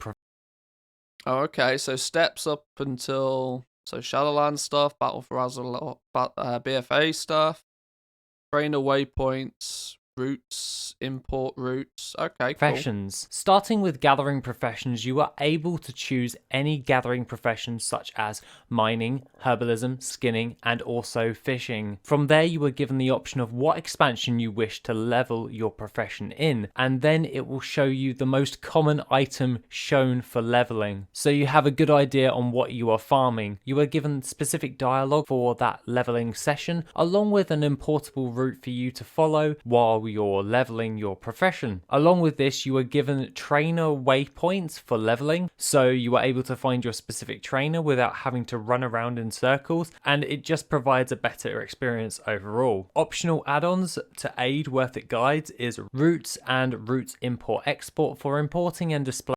Okay. I don't know if it's just my early morning, but I mean, I know what's going on with this already, and this is still confusing. Either TLDR, it's a nice little in-game add-on. I'll do a full-on overview, I think, of this add-on at some point. I'll download it. I'll have a little bit of a look. I tend not to use stuff along these lines. If I'm leveling professions, I just use WoW professions.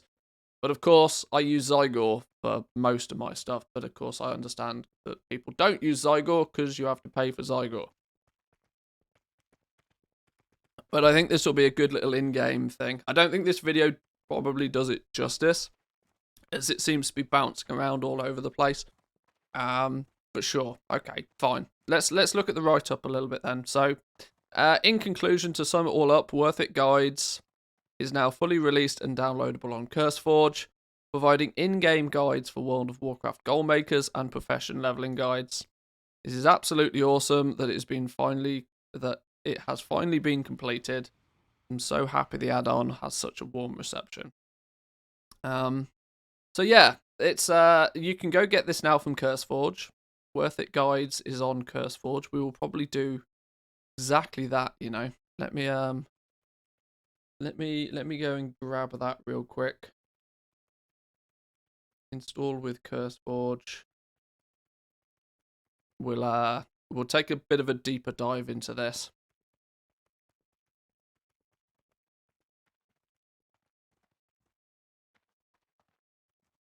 I think that video made it sound a lot more complicated than it actually is. Or it could just quite simply be that my brain is not quite in gear yet this morning. Yeah,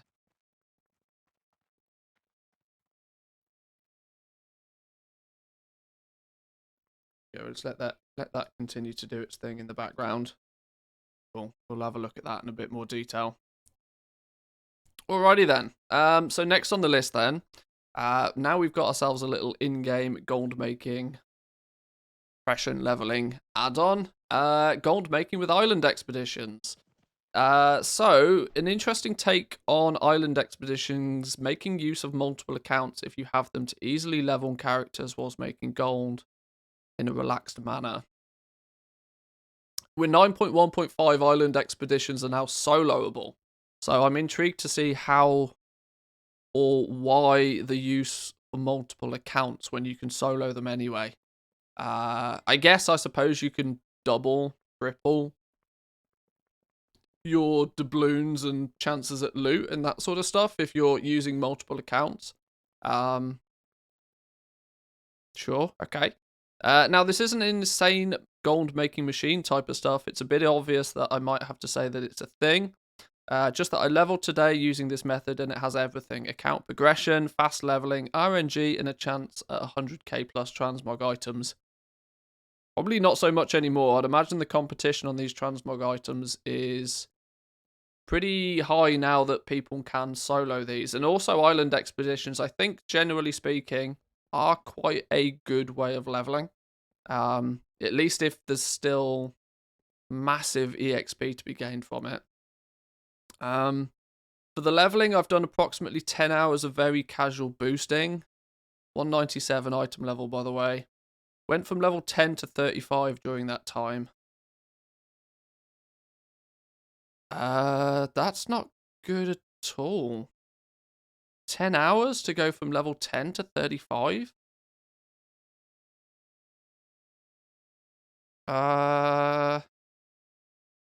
Really? Level 10 to 30. What? Hang on, hang on. Am I just being slow today? Am I missing a trick here somewhere? Went from level 10 to 35 during that time. Keep in mind you can boost 2 characters if you have 3 accounts, and it's much faster if you are fast and or geared. You gain approximately 75% of a level for every expedition you do. Okay. I mean, that is not competitive leveling speed in any way, shape, or form. Not even remotely close. 10 to 30, like, what's that? Like 25 levels in 10 hours? I mean, you in 10 hours, you can get from 1 to 50. Comfortably. Like, with very little, like, yeah.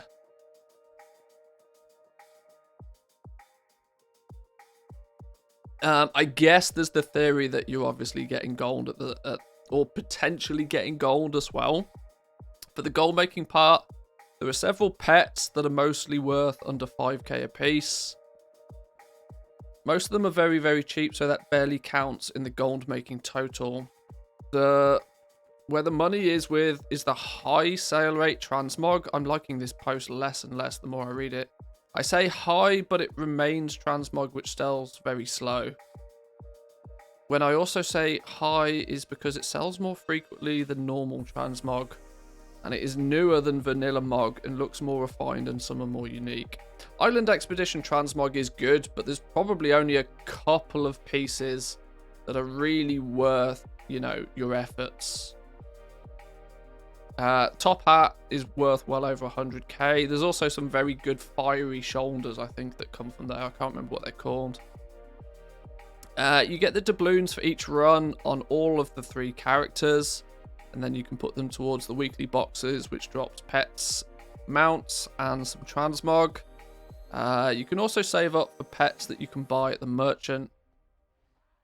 Best use of the doubloons is to get the boxes, but if you're looking for a specific toy, pet, or mount, you can also use them by doing that. Yeah, I suppose there's the theory that you can kind of do... You're doing multiple things. I like the mindset of multitasking. If you're just focused on doing one thing, you're usually not actually being very productive. It's often better to be less focused on just the one thing, but do a couple of things at the same time. This is why I kind of like leveling characters through gathering. Not necessarily through island expeditions. I don't think this is going to be a very good use of your time if you're looking to make gold at the same time. But leveling whilst gathering is very lucrative. It's still competitively... it's still competitive in terms of the amount of time it takes. Especially if you've got rested experience. But of course you're gathering materials, and those materials are worth something for sure. Rather than putting a big risk on hoping to get some transmog. For the collector, you'll have to do thousands of these runs if you want everything. You can somewhat advertise leveling boosts in islands or invite friends. If you have a second or third account, you can boost yourself and get the collector rewards faster. In conclusion, if you have 2 or 3 accounts, you can do this. It's refreshing from the other leveling methods. You get some gold as a bonus and some cool rewards as well. I guess that it's probably, yeah, I'm sure it's...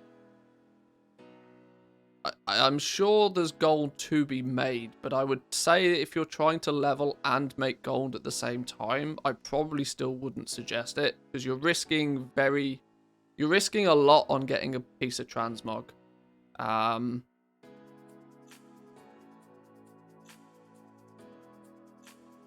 I see this method is okay for multiple leveling all the things, but not so... Yeah, I don't really think this is that valuable in terms of gold making. I think the gold making's been a bit crowbarred into this. It does, like, if you do solo island expeditions, the leveling is really quite good. Because of the way the scaling works. If you have 3 accounts already, then yeah, sure, maybe. But I definitely don't think this is really sort of a gold making opportunity so much. once again, it falls into the category for me of transmog farming. You're risking a lot of time with a very high chance of you not actually getting anything for your efforts. You'd be much better off leveling through gathering, herbing, mining, ghost iron ore farming, that sort of thing, I would imagine, if you're trying to make gold at the same time.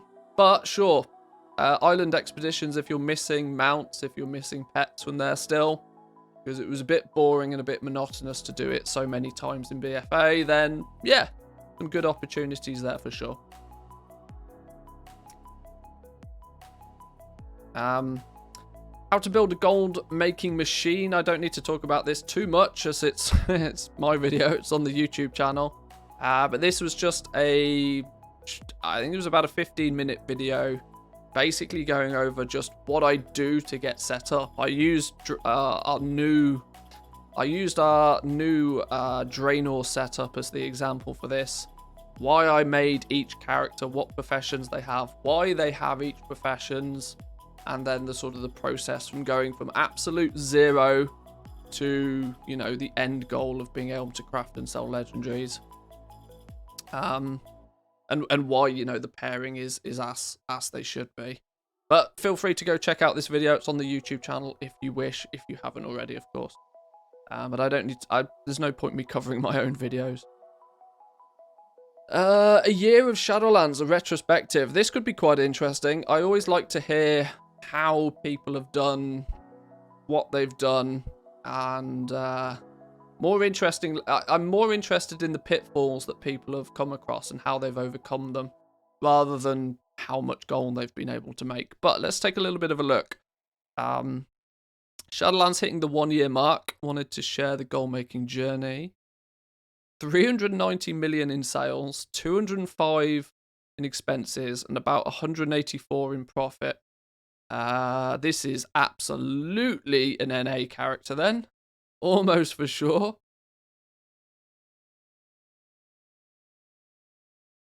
I can smell an NA account from a mile off. A little wonky with guild bank transfers. That's probably what these big dips are. Transferring a guild with 10 million gold in it somewhere else, I would imagine. Get the tunes back on.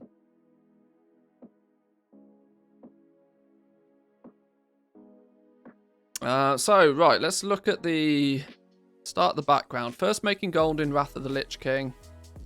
I thought this was Shadowlands. Collected the blue proto Drake, blah blah blah blah blah blah blah blah. Okay, pre-Shadowlands stuff. Okay, so TLDR, went into Shadowlands with not a huge amount of gold. Cool. Alright. Unemployed due to COVID, and excited for Shadowlands, I was able to use some BFA gold to buy Shadowlands. Had about 500k gold when I came back for the launch. 130k off the top to buy a token for game time. There we go. There we go. NA realms.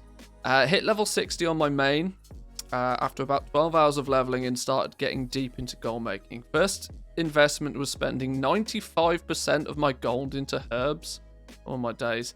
And milling them, making Dark Moon decks. My bet paid off and was able to 10x my investment, but used the majority of that gold to reinvest into other areas.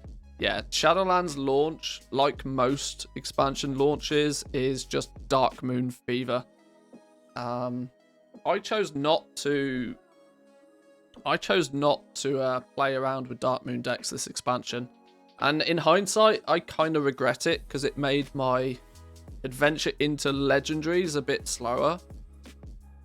But if you were to sacrifice the first week of Shadowlands and just stand there milling and making inks and making Dark Moon decks, you could have made a lot of gold very quickly. But it did die super fast. Dark Moon deck fever lasts all of a few days until everybody sees the potential in it and it just crashes. Yeah, about a week after doing it, it's kind of just, it's done. It doesn't usually last that long, but in those first few days, it's a guaranteed good gold maker for sure. people were buying them for item level. Yeah, they weren't that good this expansion. Even today, though, people buy them because they're item level 200 and they're a trinket, right? But the actual Dark Moon decks this expansion were not great. Certainly not as good as what they have been. But either way, Dark Moon decks for the first week, sure. Level my Warlock, who had Tailoring Enchanting. Max level Enchanting. Crystals were expensive. Does anybody remember the first week Eternal Crystals? Are they Eternal Crystals? Yeah, they must be. 10k for Eternal Crystals the first week was ridiculous. Ridiculous. I enjoyed that, though. That was good fun. Luckily, I got my crystals for about 1,000 gold a piece on the first day.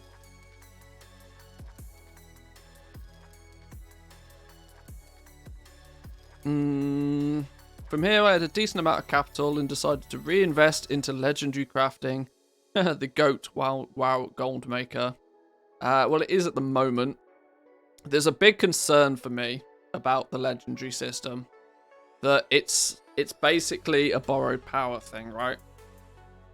In terms of the second we get 10.0, the legendary market as we know it today just disappears. It just won't exist anymore. And I think it's going to make... I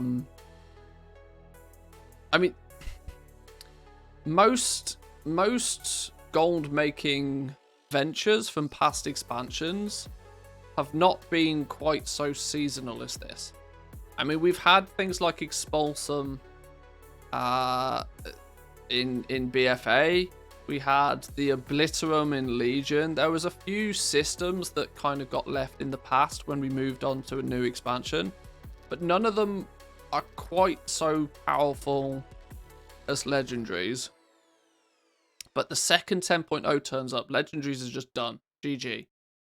So it's really about just milking that cash cow for everything that it's got right now, because it will disappear. It will completely disappear. Now, the question will be is what will replace it? We don't know what's going to replace it, or if anything will even replace it.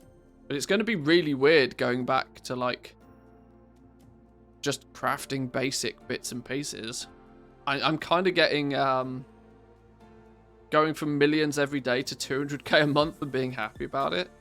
Yeah, it's going to be a bit weird.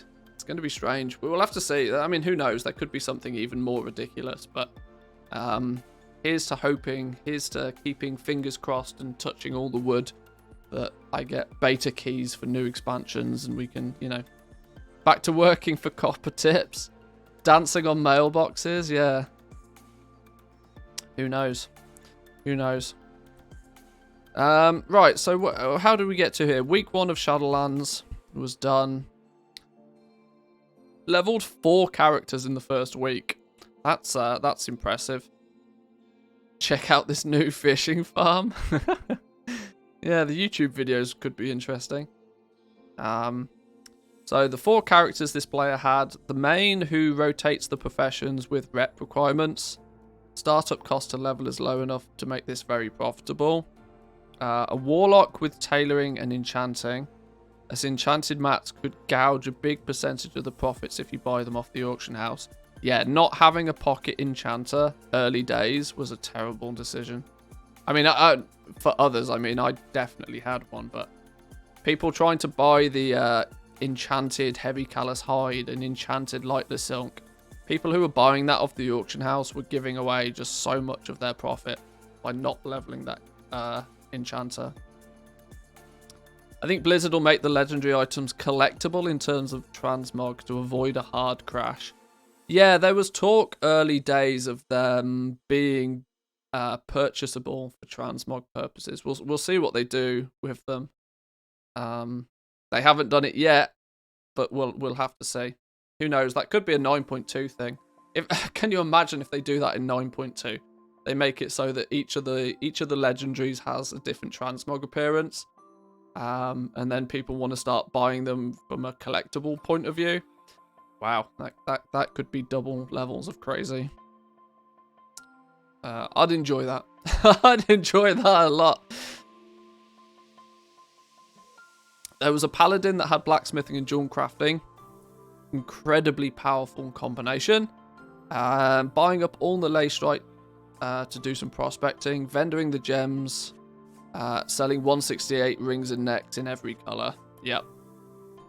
Even getting 168 back then was a lot of hard work. This is probably...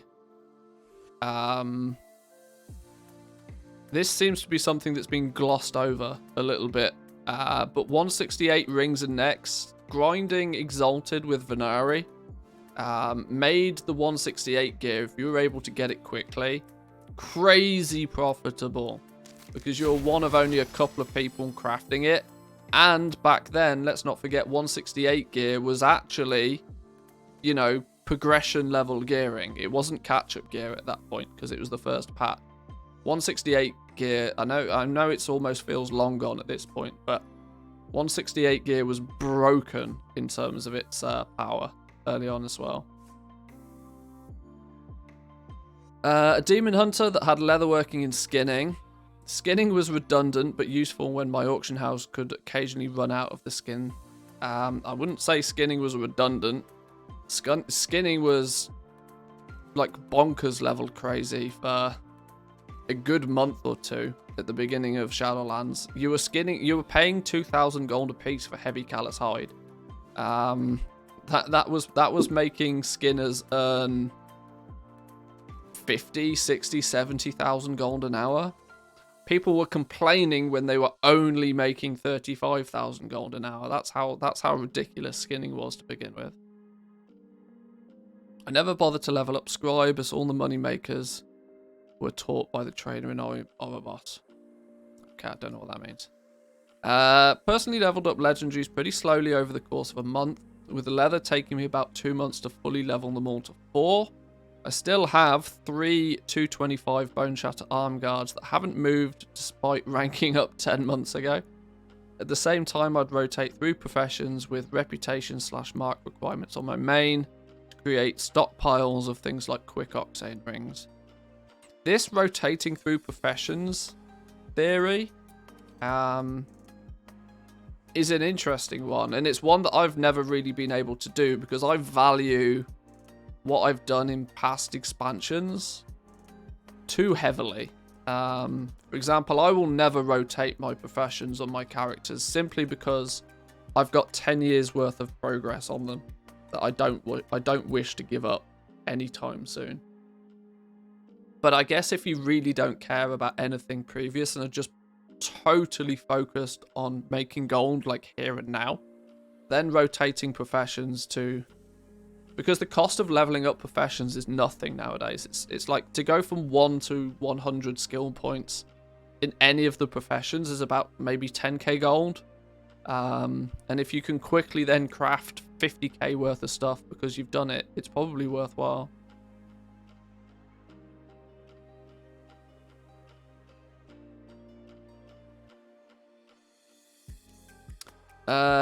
Someone that has spent so much time doing this straight off the bat with multiple toons is probably not that relatable to a lot of folks looking to make gold now.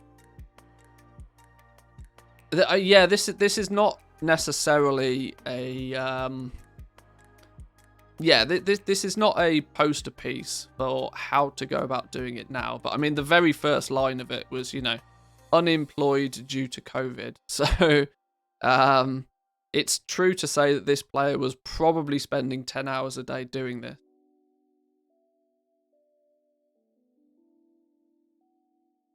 And I mean, yeah, it's not necessarily a guide on what you should be doing. That is a good point. It is like a retrospective. This is what somebody has been able to do in a year of Shadowlands. It's not necessarily sort of saying that, you know, this is what you could be doing. You can check out the Mage Tower gear with Mott PvP crafts. Been able to sell a few sets so far with decent profit. Yeah, I will do. Yeah, I don't think that's in this report, but I'm actually going to put that into a video. I don't know if whether it will be today or tomorrow, or maybe Wednesday. But we're going to look through it a little bit of detail as well.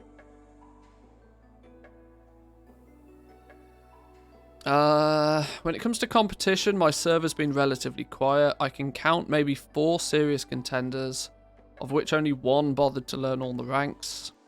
Probably a month lagged behind me. 2 competitors of the 4 were server transfers from high pop servers where they were able to get cheaper mats and then transfer the completed items over to my home server and try and sell them. I don't think this happens anywhere near as much as people think it does, you know. I genuinely don't think this happens anywhere near as much. Because when you think about how much it costs you to actually transfer your character with a guild, presumably to transfer all of the stuff, and then to transfer back again. And then if you're trying to do it all with gold and with tokens, there's just no reason, there's no point doing it. Sure, if you're doing it with your credit card, fine, but it seems really odd. Lots of people seem to claim that, oh, new competitors turned up from another server. And for starters, I've got no idea how you'd prove that they've done that. I don't think that actually happens anywhere near as... It's usually just somebody that has a lot of gold and gets into a market very quickly. Either way. Thankfully, they only log in twice a day. Okay, and you just cancel scan them into oblivion, sure.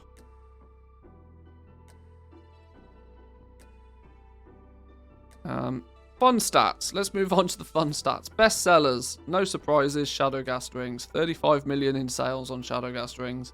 Umbrahide legs. These were really, really popular. Early days. 20 mil.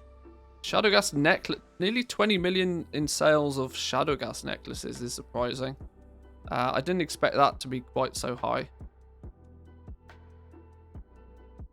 Total I've spent on common materials. 65 million on variations of callus, 10 million on lightless silk, 7 million on lacestrite, 14 million on alethioum, 24 million on Korthite, and 21 million on arboreal shards.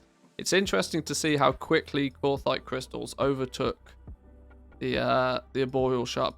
People were just, you know, people were falling down dead at the amount that they'd spent on arboreal shards, and then Korthite crystals turned up and were like, yeah, hold my beer. Times I've cancelled auctions. 144,000 cancelled. Thank God for TSM scroll wheel macros. Yeah. Faulty permabans? How can you have a faulty permaban? Lasted for 4 days before support overturned it. Sure, okay. I'm a mount collector, so here's the fun part for me. Been using the gold to be able to buy every single mount available for purchase on the black market auction house, including the Brutosaur on my home server back in June. Son of a... Hashtag not salty. Which was 100% worth the gold cap bid in its convenience. I was also able to purchase the Big Blizzard Bear, Ghastly Charger, and amassed a TCG collection of mounts that I haven't learned, but I'm saving in the event prices go up. I've also put aside about 30 million to buy the Magic Rooster, if you can ever find one for sale. TLDR, lots of legendaries, yes. TLDR, lots of legendaries and a lot of time spent doing it, for sure. An awful lot of time spent doing it.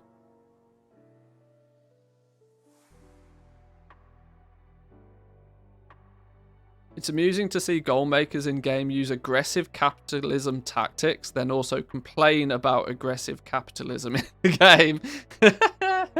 That's so true. That's so true.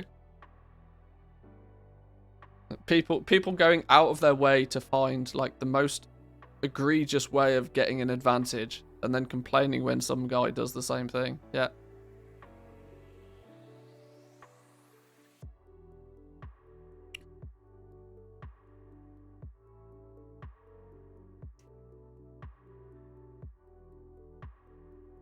How does he know how many times he cancel scanned? You can actually see it in you can, if you press Y, you can go to statistics. You have it's here somewhere.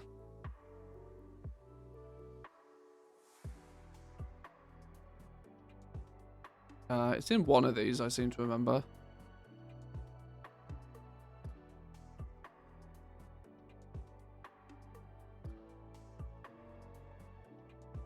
Or maybe it's not. Where is it then?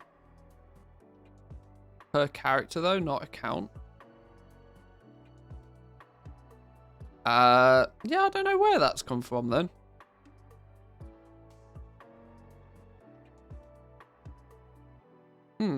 Not sure. I thought it was in here somewhere. Kills, deaths, quests, skills, travel, social. Not sure.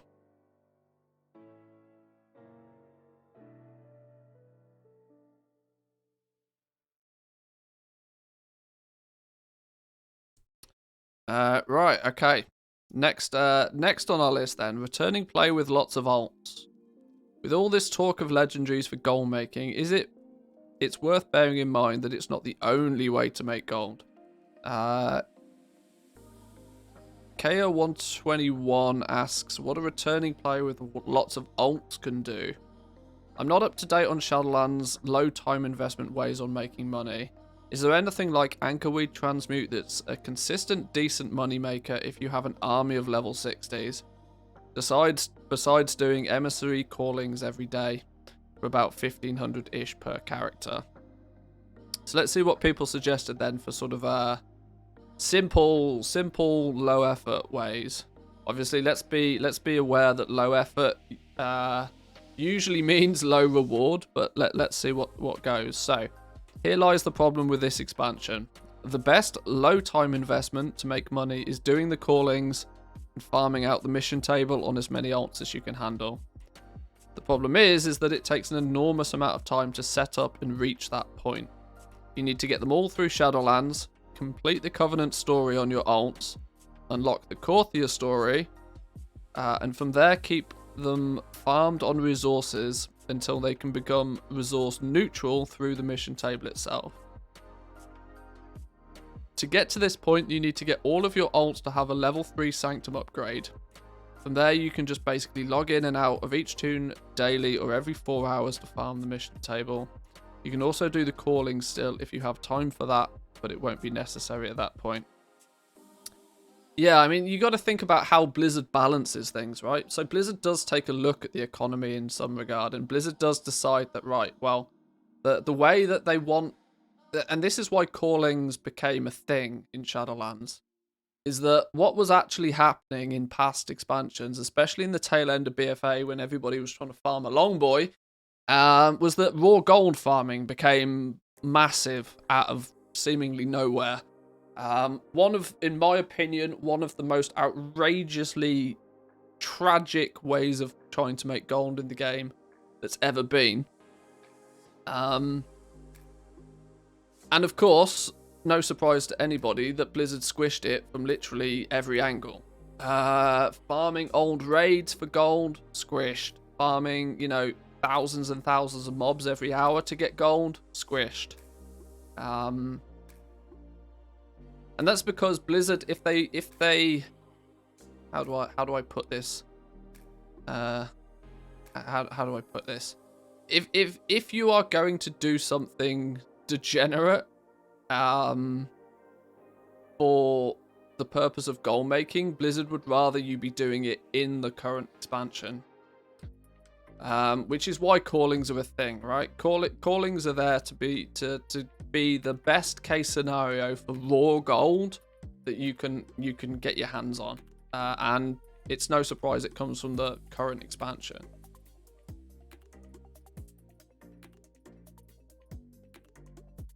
This guy was cancel scanning once every 2 minutes, every hour, for 14 hours a day for a full year. No wonder he made 200 million. I think that was total number of auctions cancelled. I don't think that was total number of cancel scans done.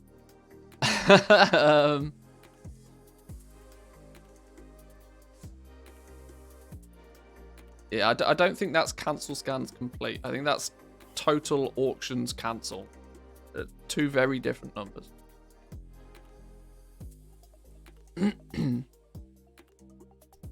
But yeah, it's kind of deliberately balanced so that if you want to just make raw gold, you kind of have to do it in Shadowlands. You're not going to be looking to past expansions as a way to make raw gold, and that is entirely by design. Mission tables, though, are something that comes up very frequently. That's a pretty good way of making gold. There's some there's some concern for me about long-term use of Venture Plan. I know Venture Plan is not being updated. It wasn't updated in 9.1.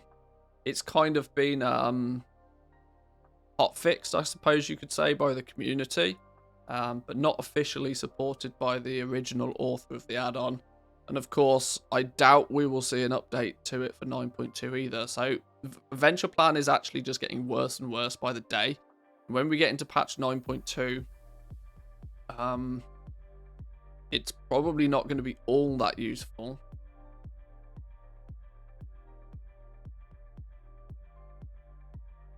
But either way, mission tables, if you put the time and the effort into leveling them up, are still pretty lucrative.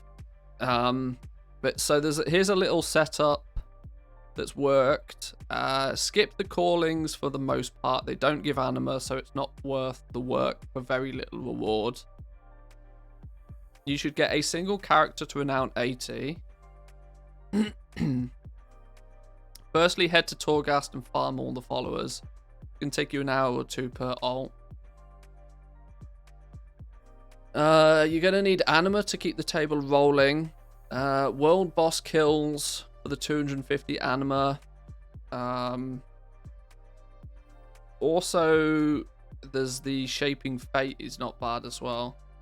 With mission table, you eventually want to scale the mission table campaign to 16, which seems to be the optimal for goal making. But that needs around level 40 followers. The difficulty and rewards scale up every 4 levels. I never bothered with this. I just zerged the campaign to max as fast as possible. But missions you should take depend on servers mostly. If cloth is dirt cheap, no reason to waste follower and anima for those. But even a level 12 table should generate around 1500 raw gold a day. It takes about a week of missions to reach that. I've seen lots of things like this. I've seen lots of scenarios where people have gone really far out of their way to min-max the living Christ out of something that doesn't really reward a lot.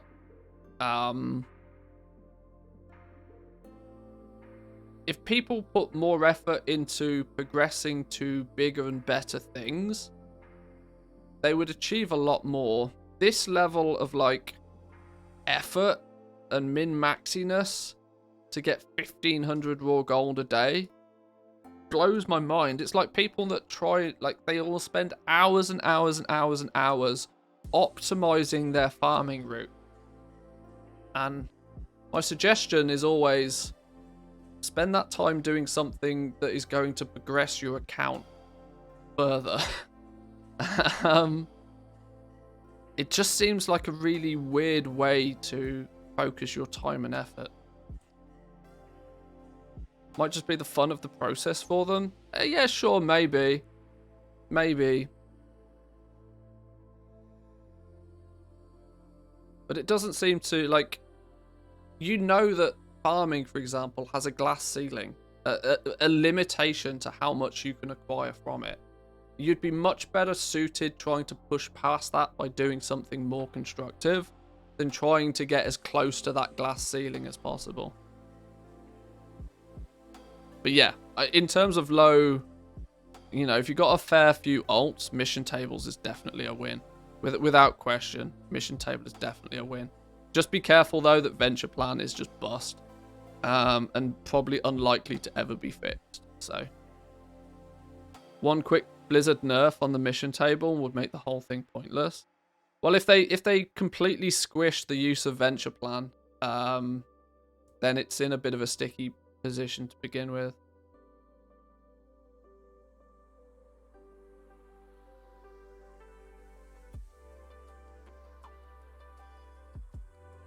But that's that was the weekly wrap up for this week, episode 204. There was a bunch of things to look at there. If we take out the just the cancel scan like an absolute moron for a year, I think we need to take a little bit of a deeper look into the Worth It guides. I'm very interested to see how this is shaping up. Whether it's intuitive to use. Let's do I read the comments? Do I dare read the comments? Ooh, do I dare read the comments? How many comments are there? There's only 5 comments. It can't be that bad, surely. That add-on looks far and beyond incredibly useful. Definitely going to give it a try out. Yeah, we need to take a little look at this ourselves. Was there no Wowhead Economy Weekly Wrap-Up 203? I think there was. Not sure if copy-pasting somebody's Reddit post about bragging for being profitable is useful. Unless somebody doesn't know that requires not having another life or using TOS breaking automation. This dude comments on everyone, and his comments are always just like super dick comments. You're probably broke and mad or mad and broke. And then quote replies his own what? Alright, this is why I don't read comments. Who reads comments on a Wowhead blog? Jesus. Right, well there we go. That was this week's weekly wrap up.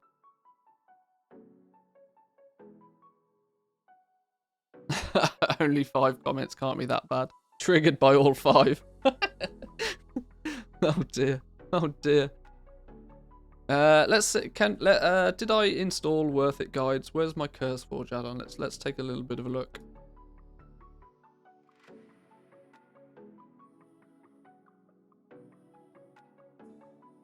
Worth It guides install.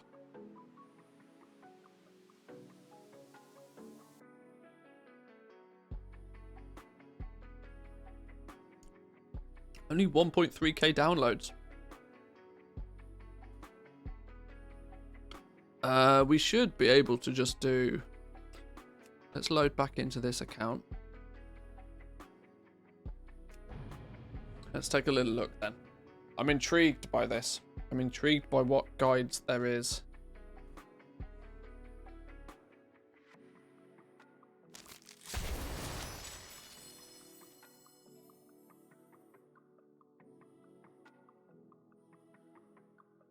DallerGG, he reached out to me a while ago asking if I wanted to put some guides in this add-on. And I said I'd hang back and see how the add-on, you know, looks.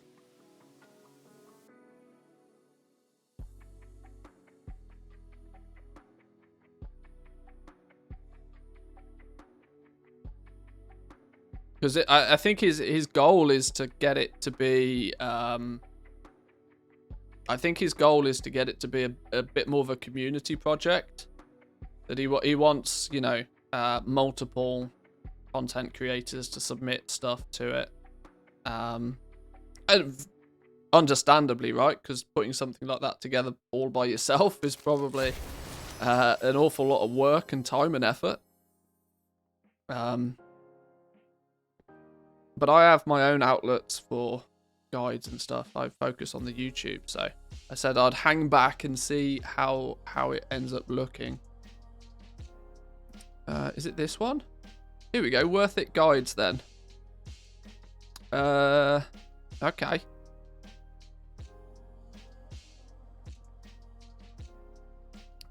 Worth It guides is a community-based... Oh, here we go. Community-based add-on to help new and old gold makers make gold. A beginning guide to gold making. New to gold making.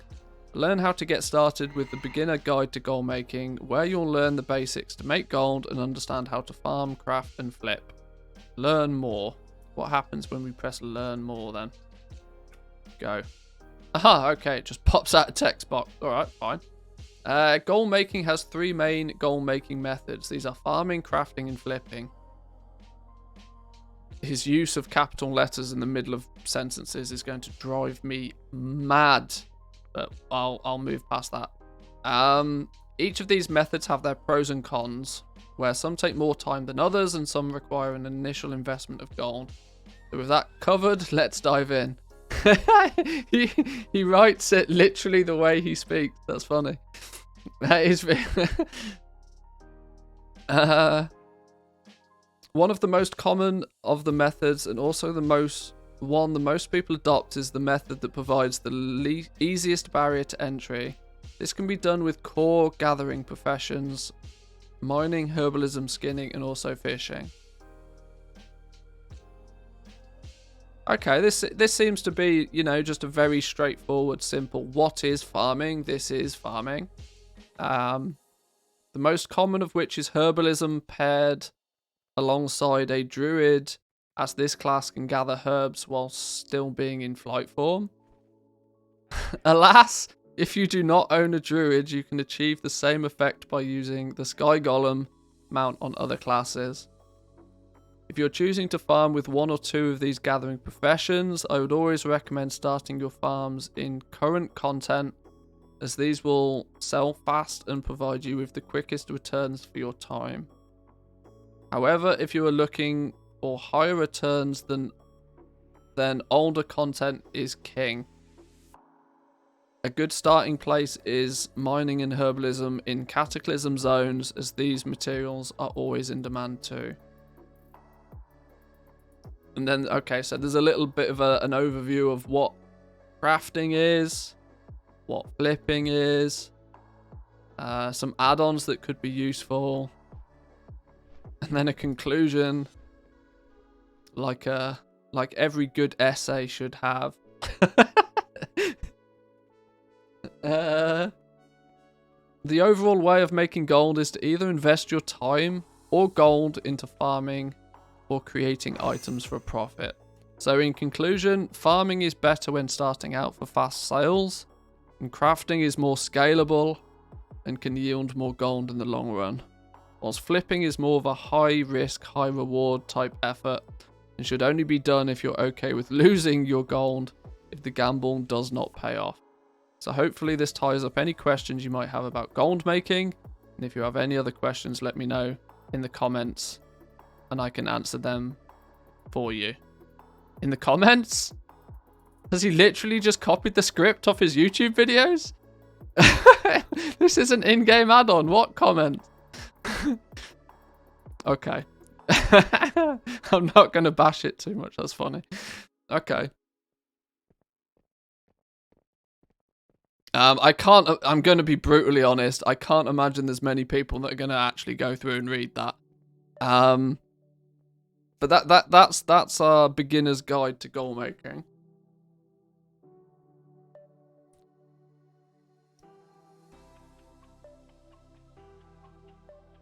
Need a TSM profile for crafting. Here is where you'll find a beginner's TSM crafting up. Eh? Beginner's TSM crafting up. To get you started in the crafting scene. This comes with a simple crafting setup which is easily adaptable. Learn more. This is a beginner-friendly TSM crafting setup for Shadowlands for all of you. Should we see what it is? Basic TSM crafting setup. Why is there an accept button? Let's test. Let's test. Move you out the way. Let's bring you over here. Settings. We'll use our test profile. Do I have anything in this already? Probably not. Alright. Control A. Control C. Import. Control V. What do we have in here then? 34 groups, 10 operations, 552 items.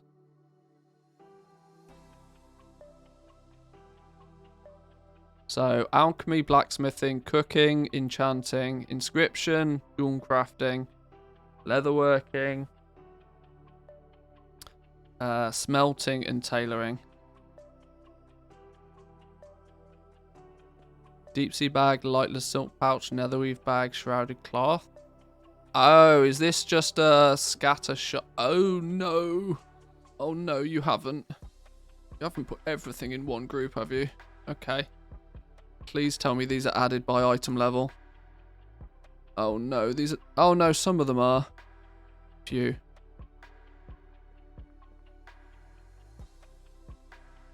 It's still got the 165s in there. That's going to cause a problem. They're added by item level though, so that's alright. Flasks, potions. Okay. They're not full professions. I would still use my Shadowlands free groups, if I'm honest.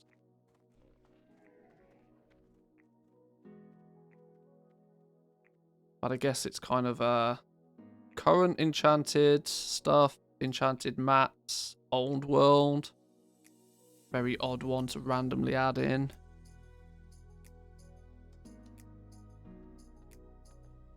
Did he have somebody go through this before releasing? I mean, a new person who has no idea about TSM is not going to know what those lines are.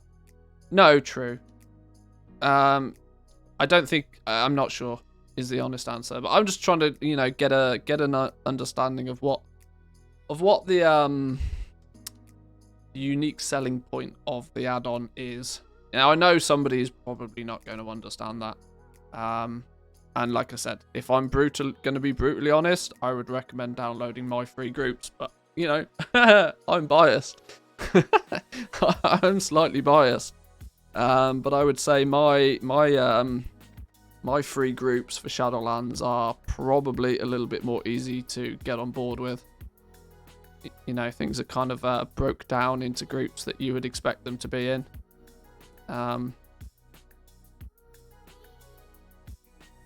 But like I said, I'm biased. I'm always going to think my groups are probably better. But like as was equally said, most people are probably not going to use that. So beginners then, what are this then? Is this just so we have? Oh, hang on. Before I go too far, I need to make sure I put the right TSM profile back on. Otherwise, things are going to go horribly wrong.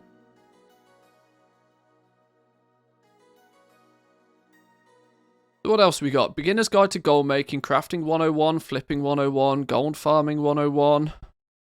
What are these then?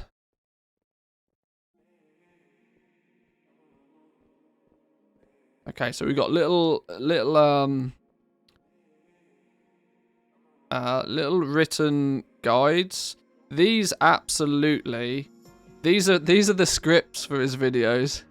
I can tell these are the scripts for his videos because his Flipping 101 video, I had an issue with it because it had nothing to do with flipping. Disenchanting is not flipping. Milling is not flipping. Prospecting is not flipping.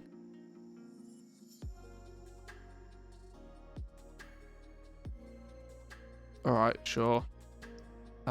Is this the... Oh, okay, that's the same again. What are people going to actually use this for? I don't think this is super valuable for most people. People are going to want it for professions, right? This is where I think it's going to really excel. Herbalism leveling guide, like leveling guides for the professions. This is where it could be really useful. So a leatherworking leveling guide. Oh, okay. Oh, okay. Now this is starting to look pretty useful. So you got a material list, a guesstimate list of things that you're going to need. This is quite smart. An estimated cost to, you know, purchase said materials.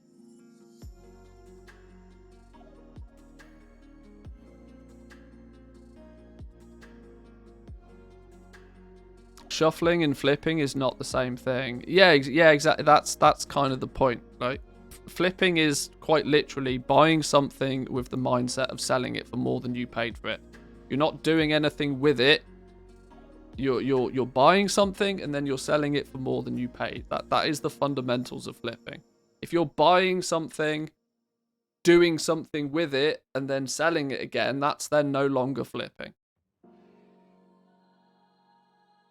It is more commonly referred to as shuffling. You're taking a material, shuffling it into something else, and then selling it back on. Tried cooking and enchanting yesterday. Both had a few errors, unfortunately.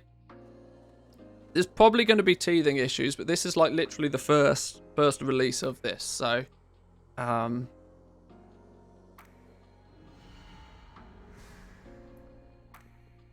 trainer waypoints, guides on what to be crafted. Just simple stuff like this is good. I presume this is dynamic based on... it'd be interesting to see what this is based on, but it's good that it's been, you know, estimated cost. BFA leveling, Legion leveling. Whoa! Estimated cost of leveling Legion leatherworking right now. Based on... I don't know what these prices are based on, but... Step 1. Go from 1 to 75, making 80 battle-bound treads. Level 75 to 100, make rank 3 dread leather bindings. Okay.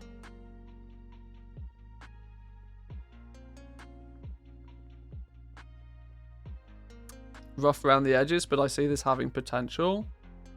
Yeah, I think that there's definitely potential in this. I mean, like I said, this is version 1.0. You've got to start somewhere, right? Getting into the hands of players will get that feed. That's what early things. It's something that's early in development needs feedback. It needs people to see it. It needs people to test it. This is why we have alphas. This is why we have betas. Gives people an opportunity to look at it, provide feedback, and then, you know, it's built upon that. Definitely TSM data. Somebody has something listed at 300k on the auction house, and so hence wacky prices. Yeah, I would imagine there's something seriously wrong with this, but I equally wouldn't go as far as to saying, you know, these are. I would be intrigued to see where or what is the basis for these. Because I equally don't think these are even remotely close to optimal leveling paths for these professions, but maybe it's maybe his choice of leveling was on cost, or I don't know whether it is on cost or profitability, or who knows. Vanilla's going to be an interesting one. 346,000 gold.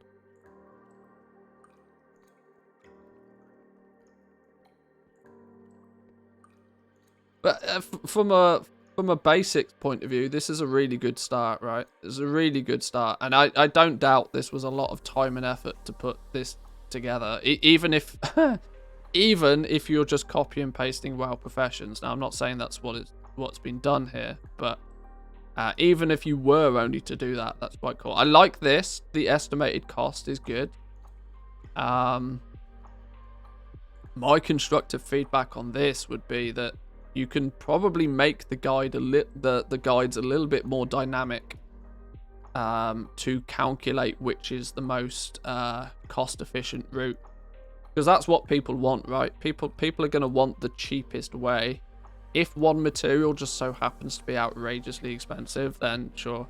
And you could equally have because there's farming. Is there farming routes? Yeah, for any materials that you need to pick up, you could have it. You know, you could click on heavy leather and it take you to the heavy leather farming guide.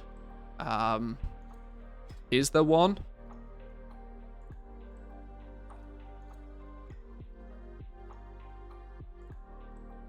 I guess at this point then, these are just...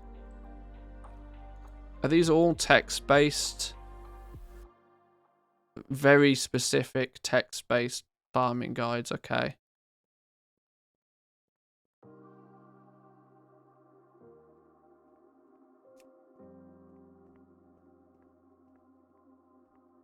That's where I think this could really excel. if you're leveling, I don't know, Missa Pandaria, leatherworking, and I need 630 exotic leather, and I don't want to buy it off the auction house, I should be able to click exotic leather, and then it should show me an exotic leather farming spot.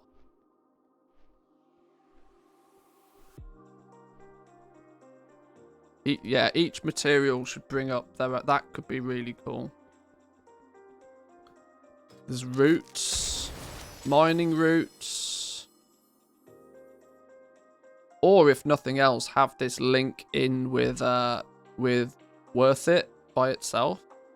Like if you have both add-ons, this could all be integrated into one. I'm not sure why it needs to be two. I'm not sure why it needs to be two add-ons, actually, thinking about it. Worth It could quite easily include all of this.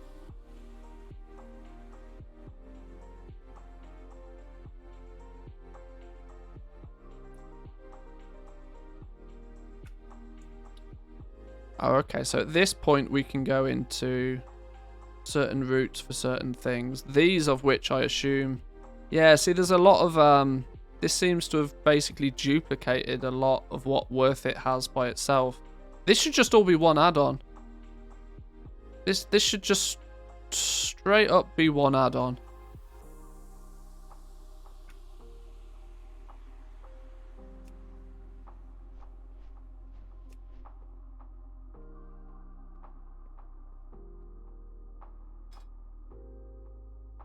So in my mind then...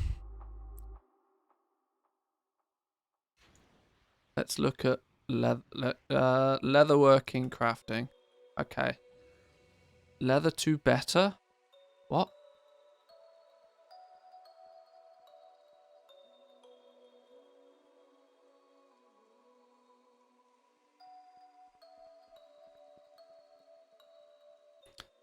We must talk about fluctuations in the market for this profession. This is because leather can easily change in regards to its price throughout an expansion. And it is wise to bear in mind when getting into this profession. This happens in most expansions as when newer farms come out, either due to high stat players being able to solo harder content, or even a new hyperspawn farm being found.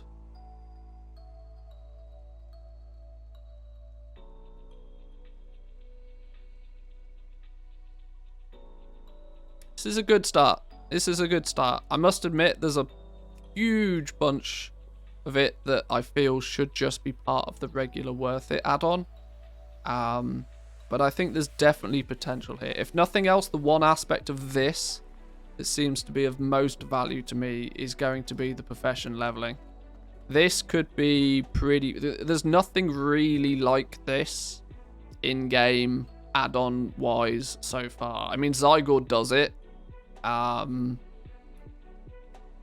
of course Zygor's paid for, because you can go to Zygor. I mean, if we're going to do a comparison, right, if you look at Zygor and we go, if that's leatherworking, we can go professions, leatherworking, leveling guides, and we can pick, what's this, Missa Pandaria, Pandaria, go, and it will guide you through doing all of it.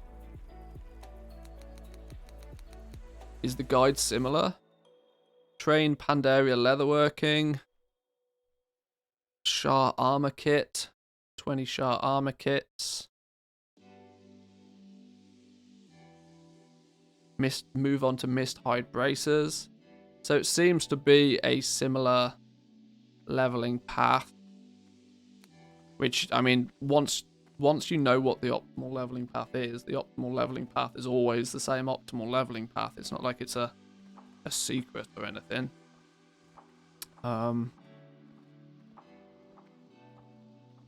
19 mist hide braces, reach level 30 Pandaria leatherworking. Yeah, so the guides seem to be very similar. That's no real surprise. This is where I think the opportunity is for this. All of where does it go? All of these things, I don't think all of these things really need to be here. Because these are just... This is something that Worth It kind of does already. Like the Roots, for example, is just a carbon copy of what Worth It does anyway.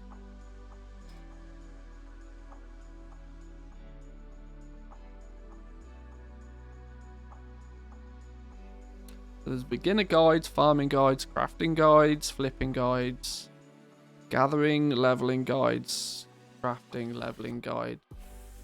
Yeah, this is definitely the aspect that I think it's got the most potential for. Just a real simple, straightforward.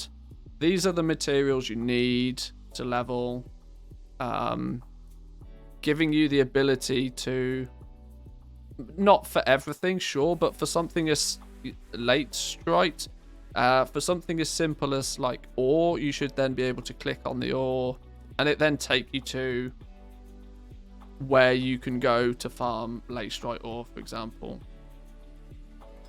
Or where do you go to get, you know, eternal shadows, or... It's got potential. It's a good start, very good start. Bit too much fluff, I think, but a good start.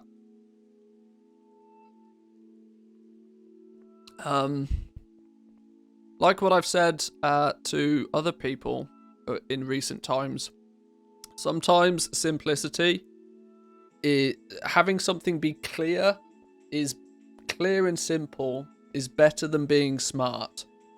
And that's where I think these guides fall down, that I don't think these are really clear.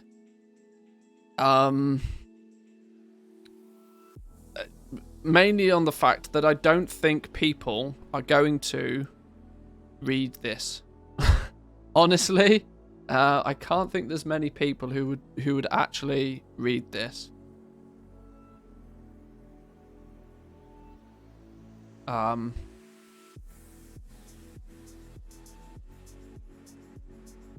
No, I know from experience, nobody likes reading essays.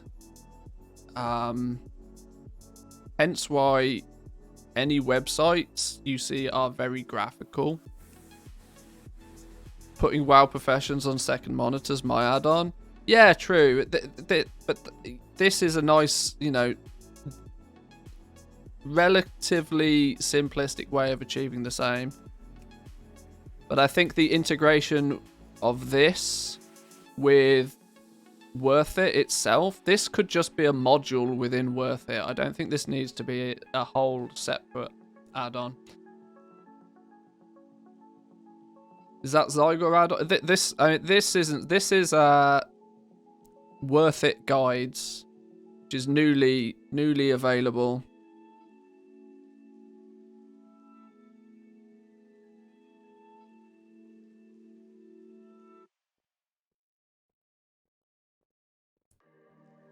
Would it help if Dala hires voice actors to read the text? Yeah, I would scrap the whole. I'd scrap the whole guides bit. Like these are, I don't think people are gonna read these. I don't think they really offer much. I mean, they're there now, I suppose. Leave them there, but I think the unique selling point of this add-on is going to be the profession leveling. The Roots is just a carbon copy of the Worth It add-on to begin with. Just make this module, make the professions module, you know, integrate it into Worth It by itself.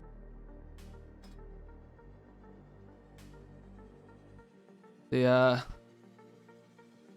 Let me just read one of these then, maybe.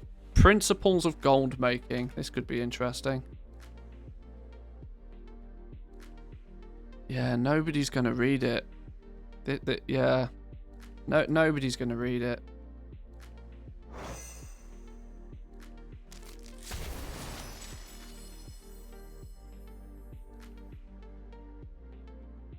Needs better formatting. No, there's yeah, it'd probably be worth having an actual copywriter look at it. Because for starters, having everything in one dirty, great big paragraph is a massive no-no. Because people will look at it and choose to not read it without even trying to read it.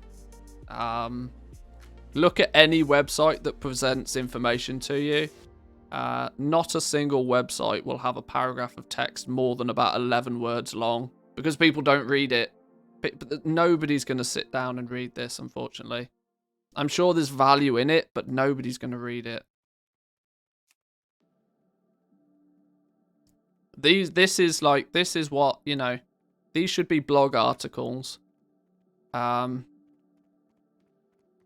These should be, yeah, these are blog post articles, just without any formatting, which makes them less valuable than a blog post article. Yeah, I'd focus on these. This would be my big go-to for this add-on. Get these leveling guides for professions up to focus on these. Focus on these, because this is what people will use. I don't know if there's if add-on creators have the ability to like track which bits of an add-on are used more so or anything. I don't know, but my feedback would be focus on the professions, scrap the rest, because I don't think it's going to be worthwhile. I don't think people will use it, if I'm honest. I don't know if that's a bit harsh, but as I'm aware, it's probably taken a lot of time and effort to put these in here, but I think this is the big selling point for me.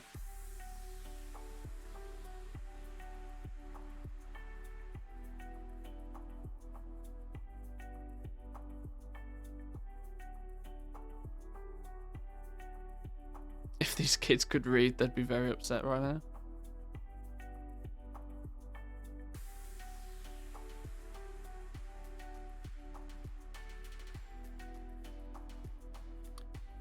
Anyway,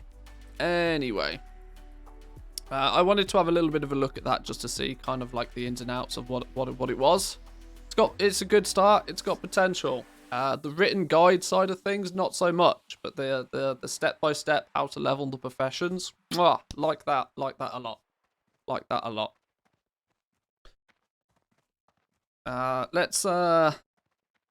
let's get back to actually making some gold. Let me why is that not loading?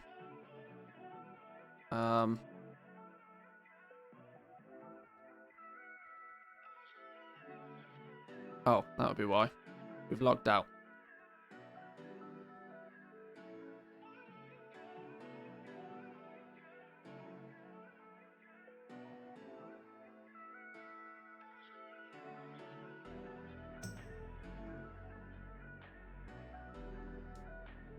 What's the main way of making gold? Transmog playing the auction house. I'm a bit of a crafting guru. The way I make most of my gold is through crafting. What do I craft? I craft what's profitable and I craft what sells. Ultimately, a lot of legendaries. As the game is a bit broken in regards to legendaries at the moment.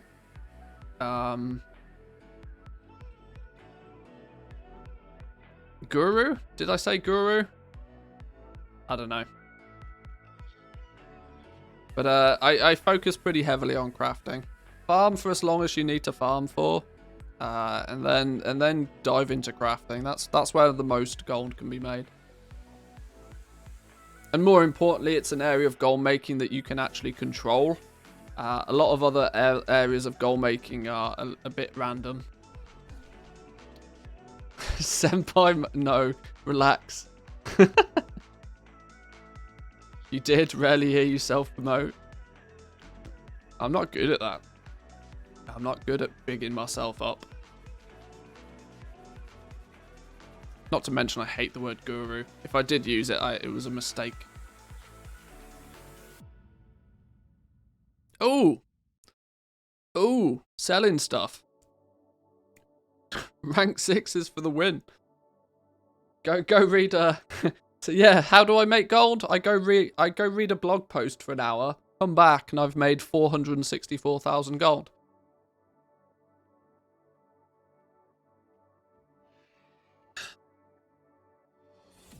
Would catching be the namaste of gold gurus? Probably. You might be right.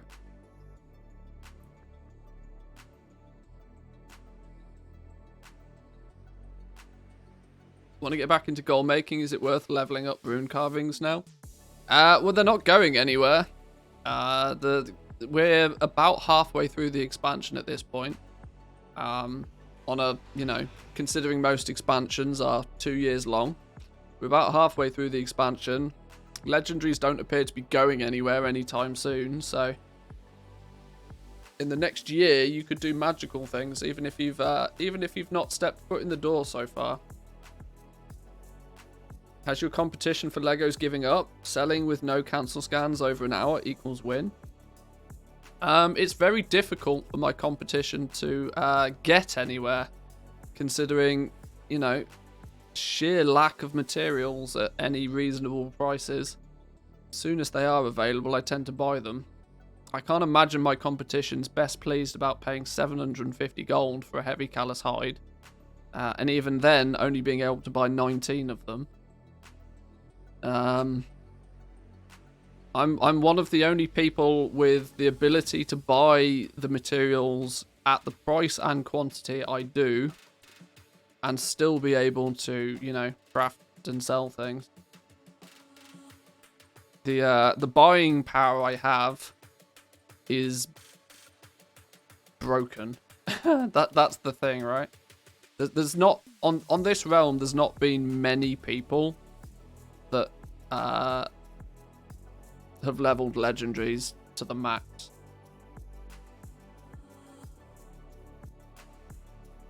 But this realm is not an example of what... It's not a good example, right? This realm is not a good example at all. This realm is completely broken, and completely broken in my favor. Your average realm does not work like this.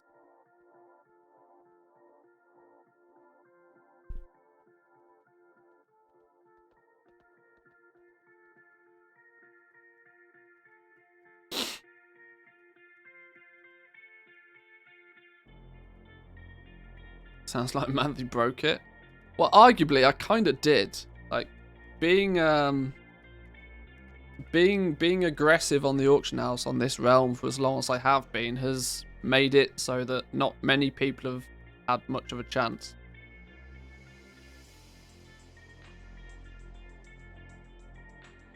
On small realms, it's not that hard to break the economy. Yeah, it's true.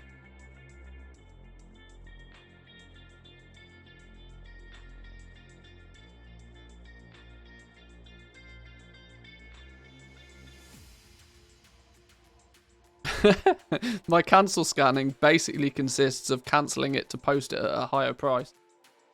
That's, although I have been undercut. Oh, here we go. Here's the undercuts. Now we're back to normal. The undercuts are there.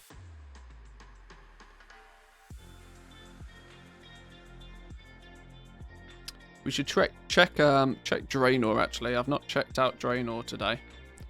We should see if we've sold anything over there.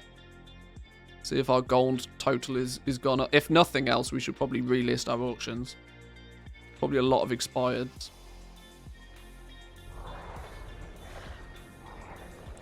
Draenor EU, yeah. Yeah.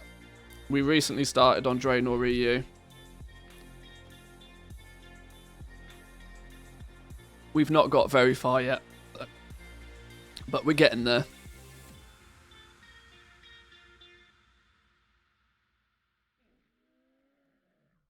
Last time I dived into Legos on TM, you'd be undercut within 2 to 3 minutes max. That was a couple of months back, though, mind.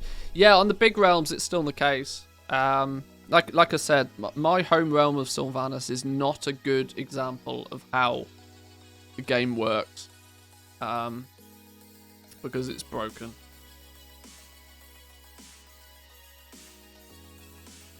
Is Draenor EU a low or mid pop realm? It's literally the highest population realm in the EU. So, should we all move to Sylvanas? And you could move here, but you wouldn't have any materials. You'd have to bring a lot of materials with you.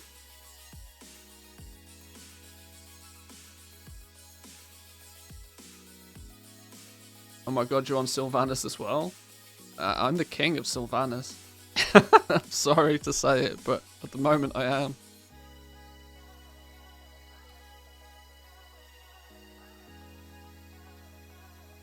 Just bring my craft and materials. Sure.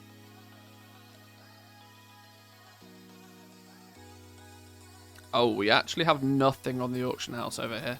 That's not good news.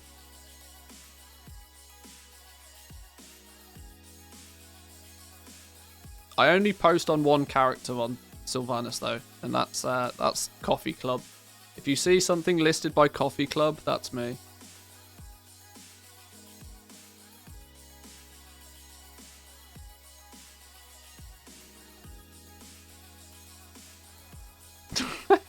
King of Sylvanas, crafting guru, Doritos promoter.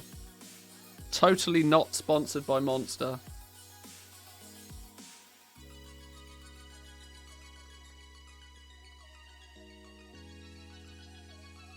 Does anybody even use that function? I don't think many people do.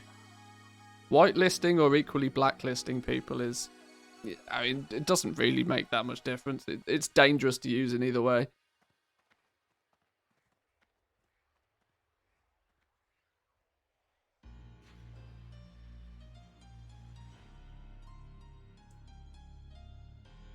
I've used it occasionally. Sometimes you'll find that one person that's just being deliberately... for example, there's often cases that you'll see this. If you read the subreddit a lot, you'll notice that people tend to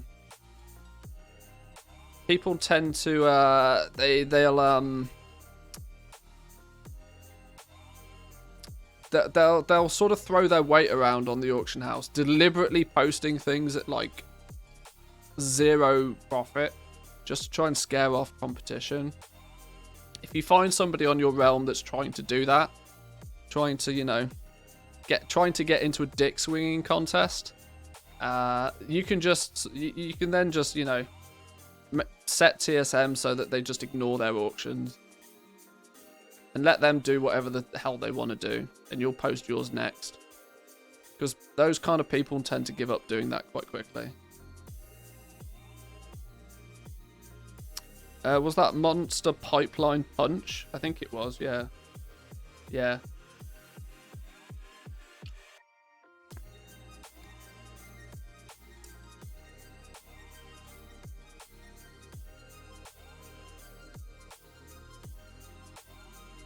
Yeah, there's not many cases for using it, but Monster's better than Red Bull. I do like Red Bull, but probably I would certain monsters are better. I'm not sure. I've never thought about it.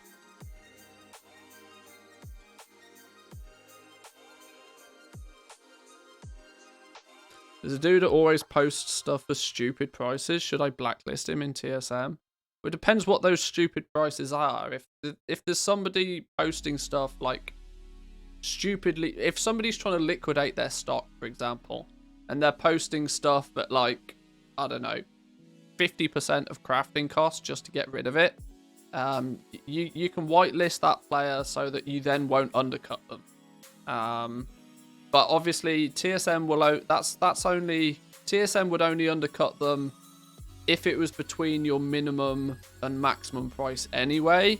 So this is why it doesn't, if you've got your auctions set up properly, you don't ever really need to use it. If your auctioning operations are in place correctly, then you'll ignore people like that without, you know, doing anything special.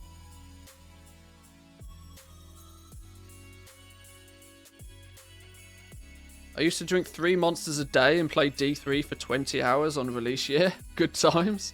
Now I'm an old cripple, but worth. I was going to say, drinking 3 monsters a day is likely to put you in an early grave. It's definitely not going to do your blood pressure any good, I can tell you that much. 2 guys on my realm tanked Shadowgast Wasteguards from 100k down to 40. I just let them get on with it. Yeah, it's scenarios like that. The problem is you can't you can't choose to ignore certain auctions on certain items. You just have to choose to ignore certain players, certain sellers. But it's very rarely you'd use the function. You share TSM strings on the Discord? Yeah, my basic stuff's on the Discord for everybody. Basic Shadowlands groups. I'm on the Discord. Plus my my Shadowlands cheat sheet, which thousands of people have used at this point for like leveling your legendaries and stuff. This is available for everybody to use.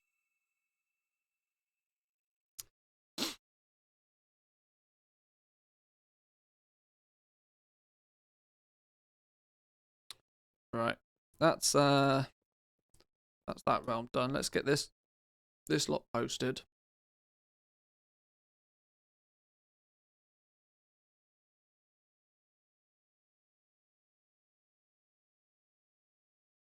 There's some wacky prices going on here. We need to fix these. Some real wacky prices starting to appear. Shadow scale arm guards for 165,000 gold. What? What? We need to why is the market value on these 66,000 gold all of a sudden? Yeah, we've we need to fix this. Things are going a bit cuckoo crazy. And by fix it, I mean plan to do it tomorrow and then probably never bother. What item level base Legos do you craft and post? All of them. Everything. Well, rank 4s, 5s, and 6s. I tend not to craft anything below that. But 4, 5s, and 6s.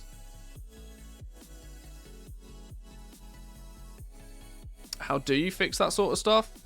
It's... Well, basically, what I'm using on Draenor right now is my Patreon profile. My default Patreon profile. So this is just a very simple setup for TSM. Which is... It's safe.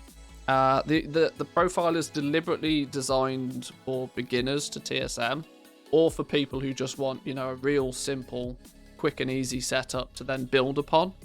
But the problem is that the operations will revert to market price. For example, one of these here, minimum price is 110% of crafting, just to make sure that you don't sell anything for less than what it costs you to make it. But the problem is here is that if for whatever reason you end up being the only person listing an item, you're very quickly going to inflate the market price of that item, like ridiculously so. But this is a profile that's more designed to be safe. It's designed to make it not so it posts things at 100% optimal points, but posts things at a price that you'll never lose gold on. So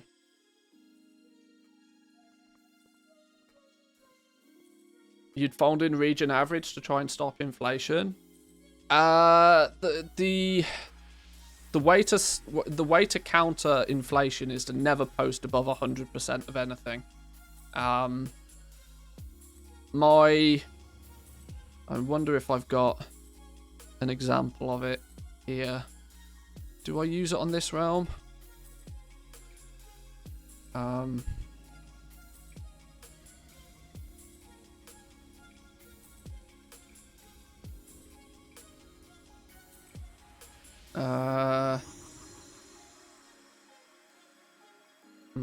haven't got a good example of how I counter it.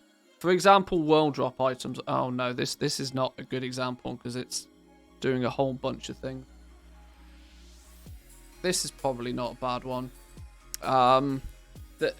The way you would go about making it so that, you know, you prevent these super inflation prices is you'll see that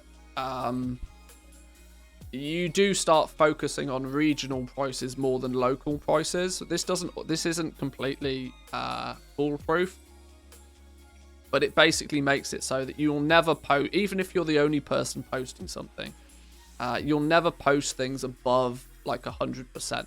Because if you start going above 100%, then the chances are that you're actually over time just going to push that price up and up and up and up and up. You'll equally never get those 50k profits on rank 3 unbehide treads. That's true. That's true. But your focus is to sell lots of stuff consistently. That's kind of the point. Bolton, how we doing? Welcome in. Good to see you. By the way, Manthias, how many mails are you receiving to get access to the cheat sheet? Lots. Lots. Yes, lots.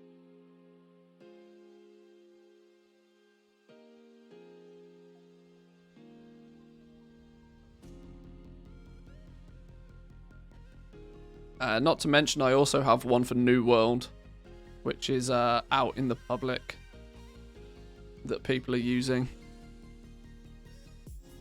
I get more emails about that one than I do the Warcraft one.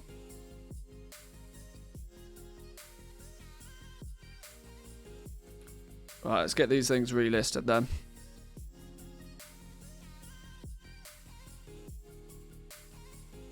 You can see we've not got a lot of gold on Draenor.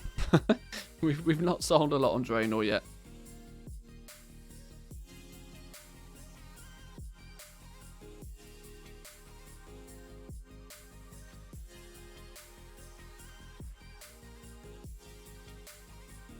Just watched your video, YouTube video. Why didn't you buy the Bruto in BFA? To cut a long story short, I chose to not buy it, and I chose to spend my gold on something else. That something else turned out to be a bad idea. So, is hence why I don't have the Bruto. I might have lots of gold now. I didn't so much in BFA.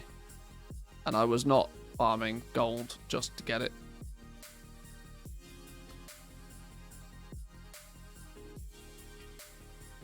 What do you think will happen on December the 7th, the launch of Final Fantasy XIV? See, I'm not...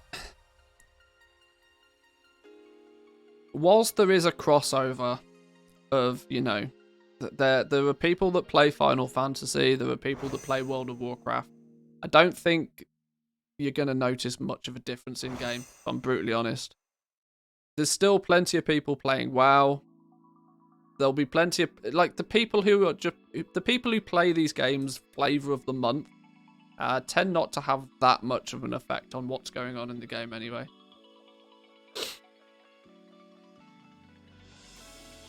I asked this question while sat on my Bruto. Yeah, everybody's got the Brutosaur apart from me. It's fine.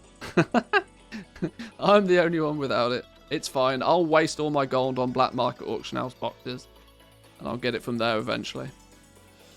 That's a point. I need to check if I won one yesterday.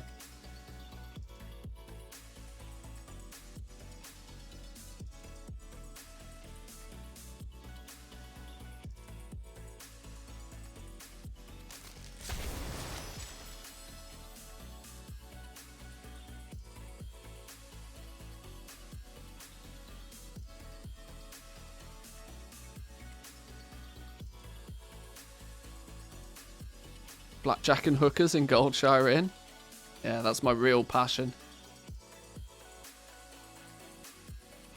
That's my side hustle.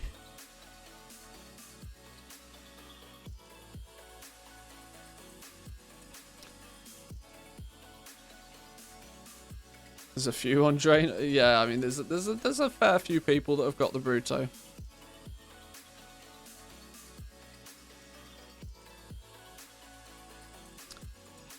I almost don't ever want to get it, because it will break the meme. But, you know. It's alright. I'll just have separate accounts standing at the auction house, it's fine. What's your lowest liquid gold point that you're satisfied with on Draenor? An example, I started on Silvermoon and always kept 150k at least, and I'll reinvest the rest. I I mean, I'm a little bit more risky with the gold because I'm only playing on Draenor for the purpose of making gold.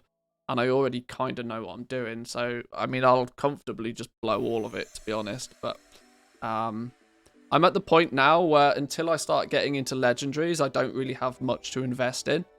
We're going to unlock 200 and 230 gear for all the professions. So I'll need to spend a bit of gold initially crafting that lot. But after that, it'll just be racking up. I'll probably get up to about 500k gold, and then I'll start with legendaries. Is my plan. And the second we get into legendaries, we'll never have a penny of gold until I've maxed all of them. So it will look really boring at that. It will look like I'm never making any gold. But as long as my professions are slowly but surely getting stronger, I'll consider it a success. Liquid gold, I don't care about. Liquid gold is there to spend.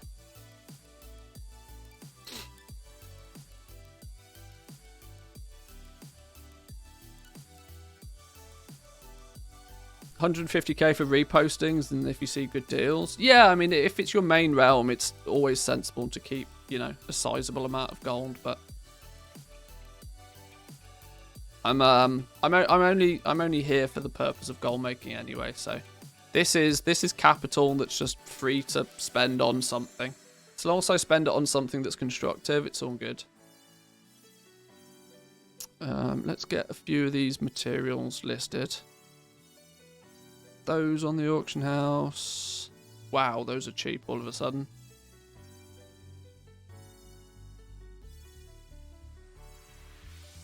Sure. Right. Let's leave that to do its thing.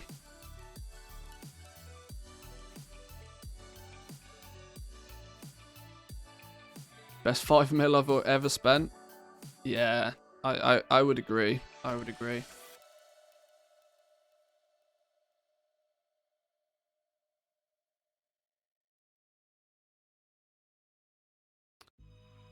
So on Draenor, what is it you sell? At the moment, it's just basic profession crafted stuff. So basically anything that you can craft with leatherworking, tailoring, blacksmithing, and jewelcraft. But anyway, boys and girls, I'm actually going to leave it there for now. There's a couple of videos I want to continue working on, which I'm going to get to momentarily, but I need to go get me some food. I'm getting hungry. So, enjoy the rest of your day, boys and girls. Thanks for joining today. We'll be back again tomorrow. Hopefully, we'll get a PTR at some point this week. My guess is we'll probably see it on Thursday if we do.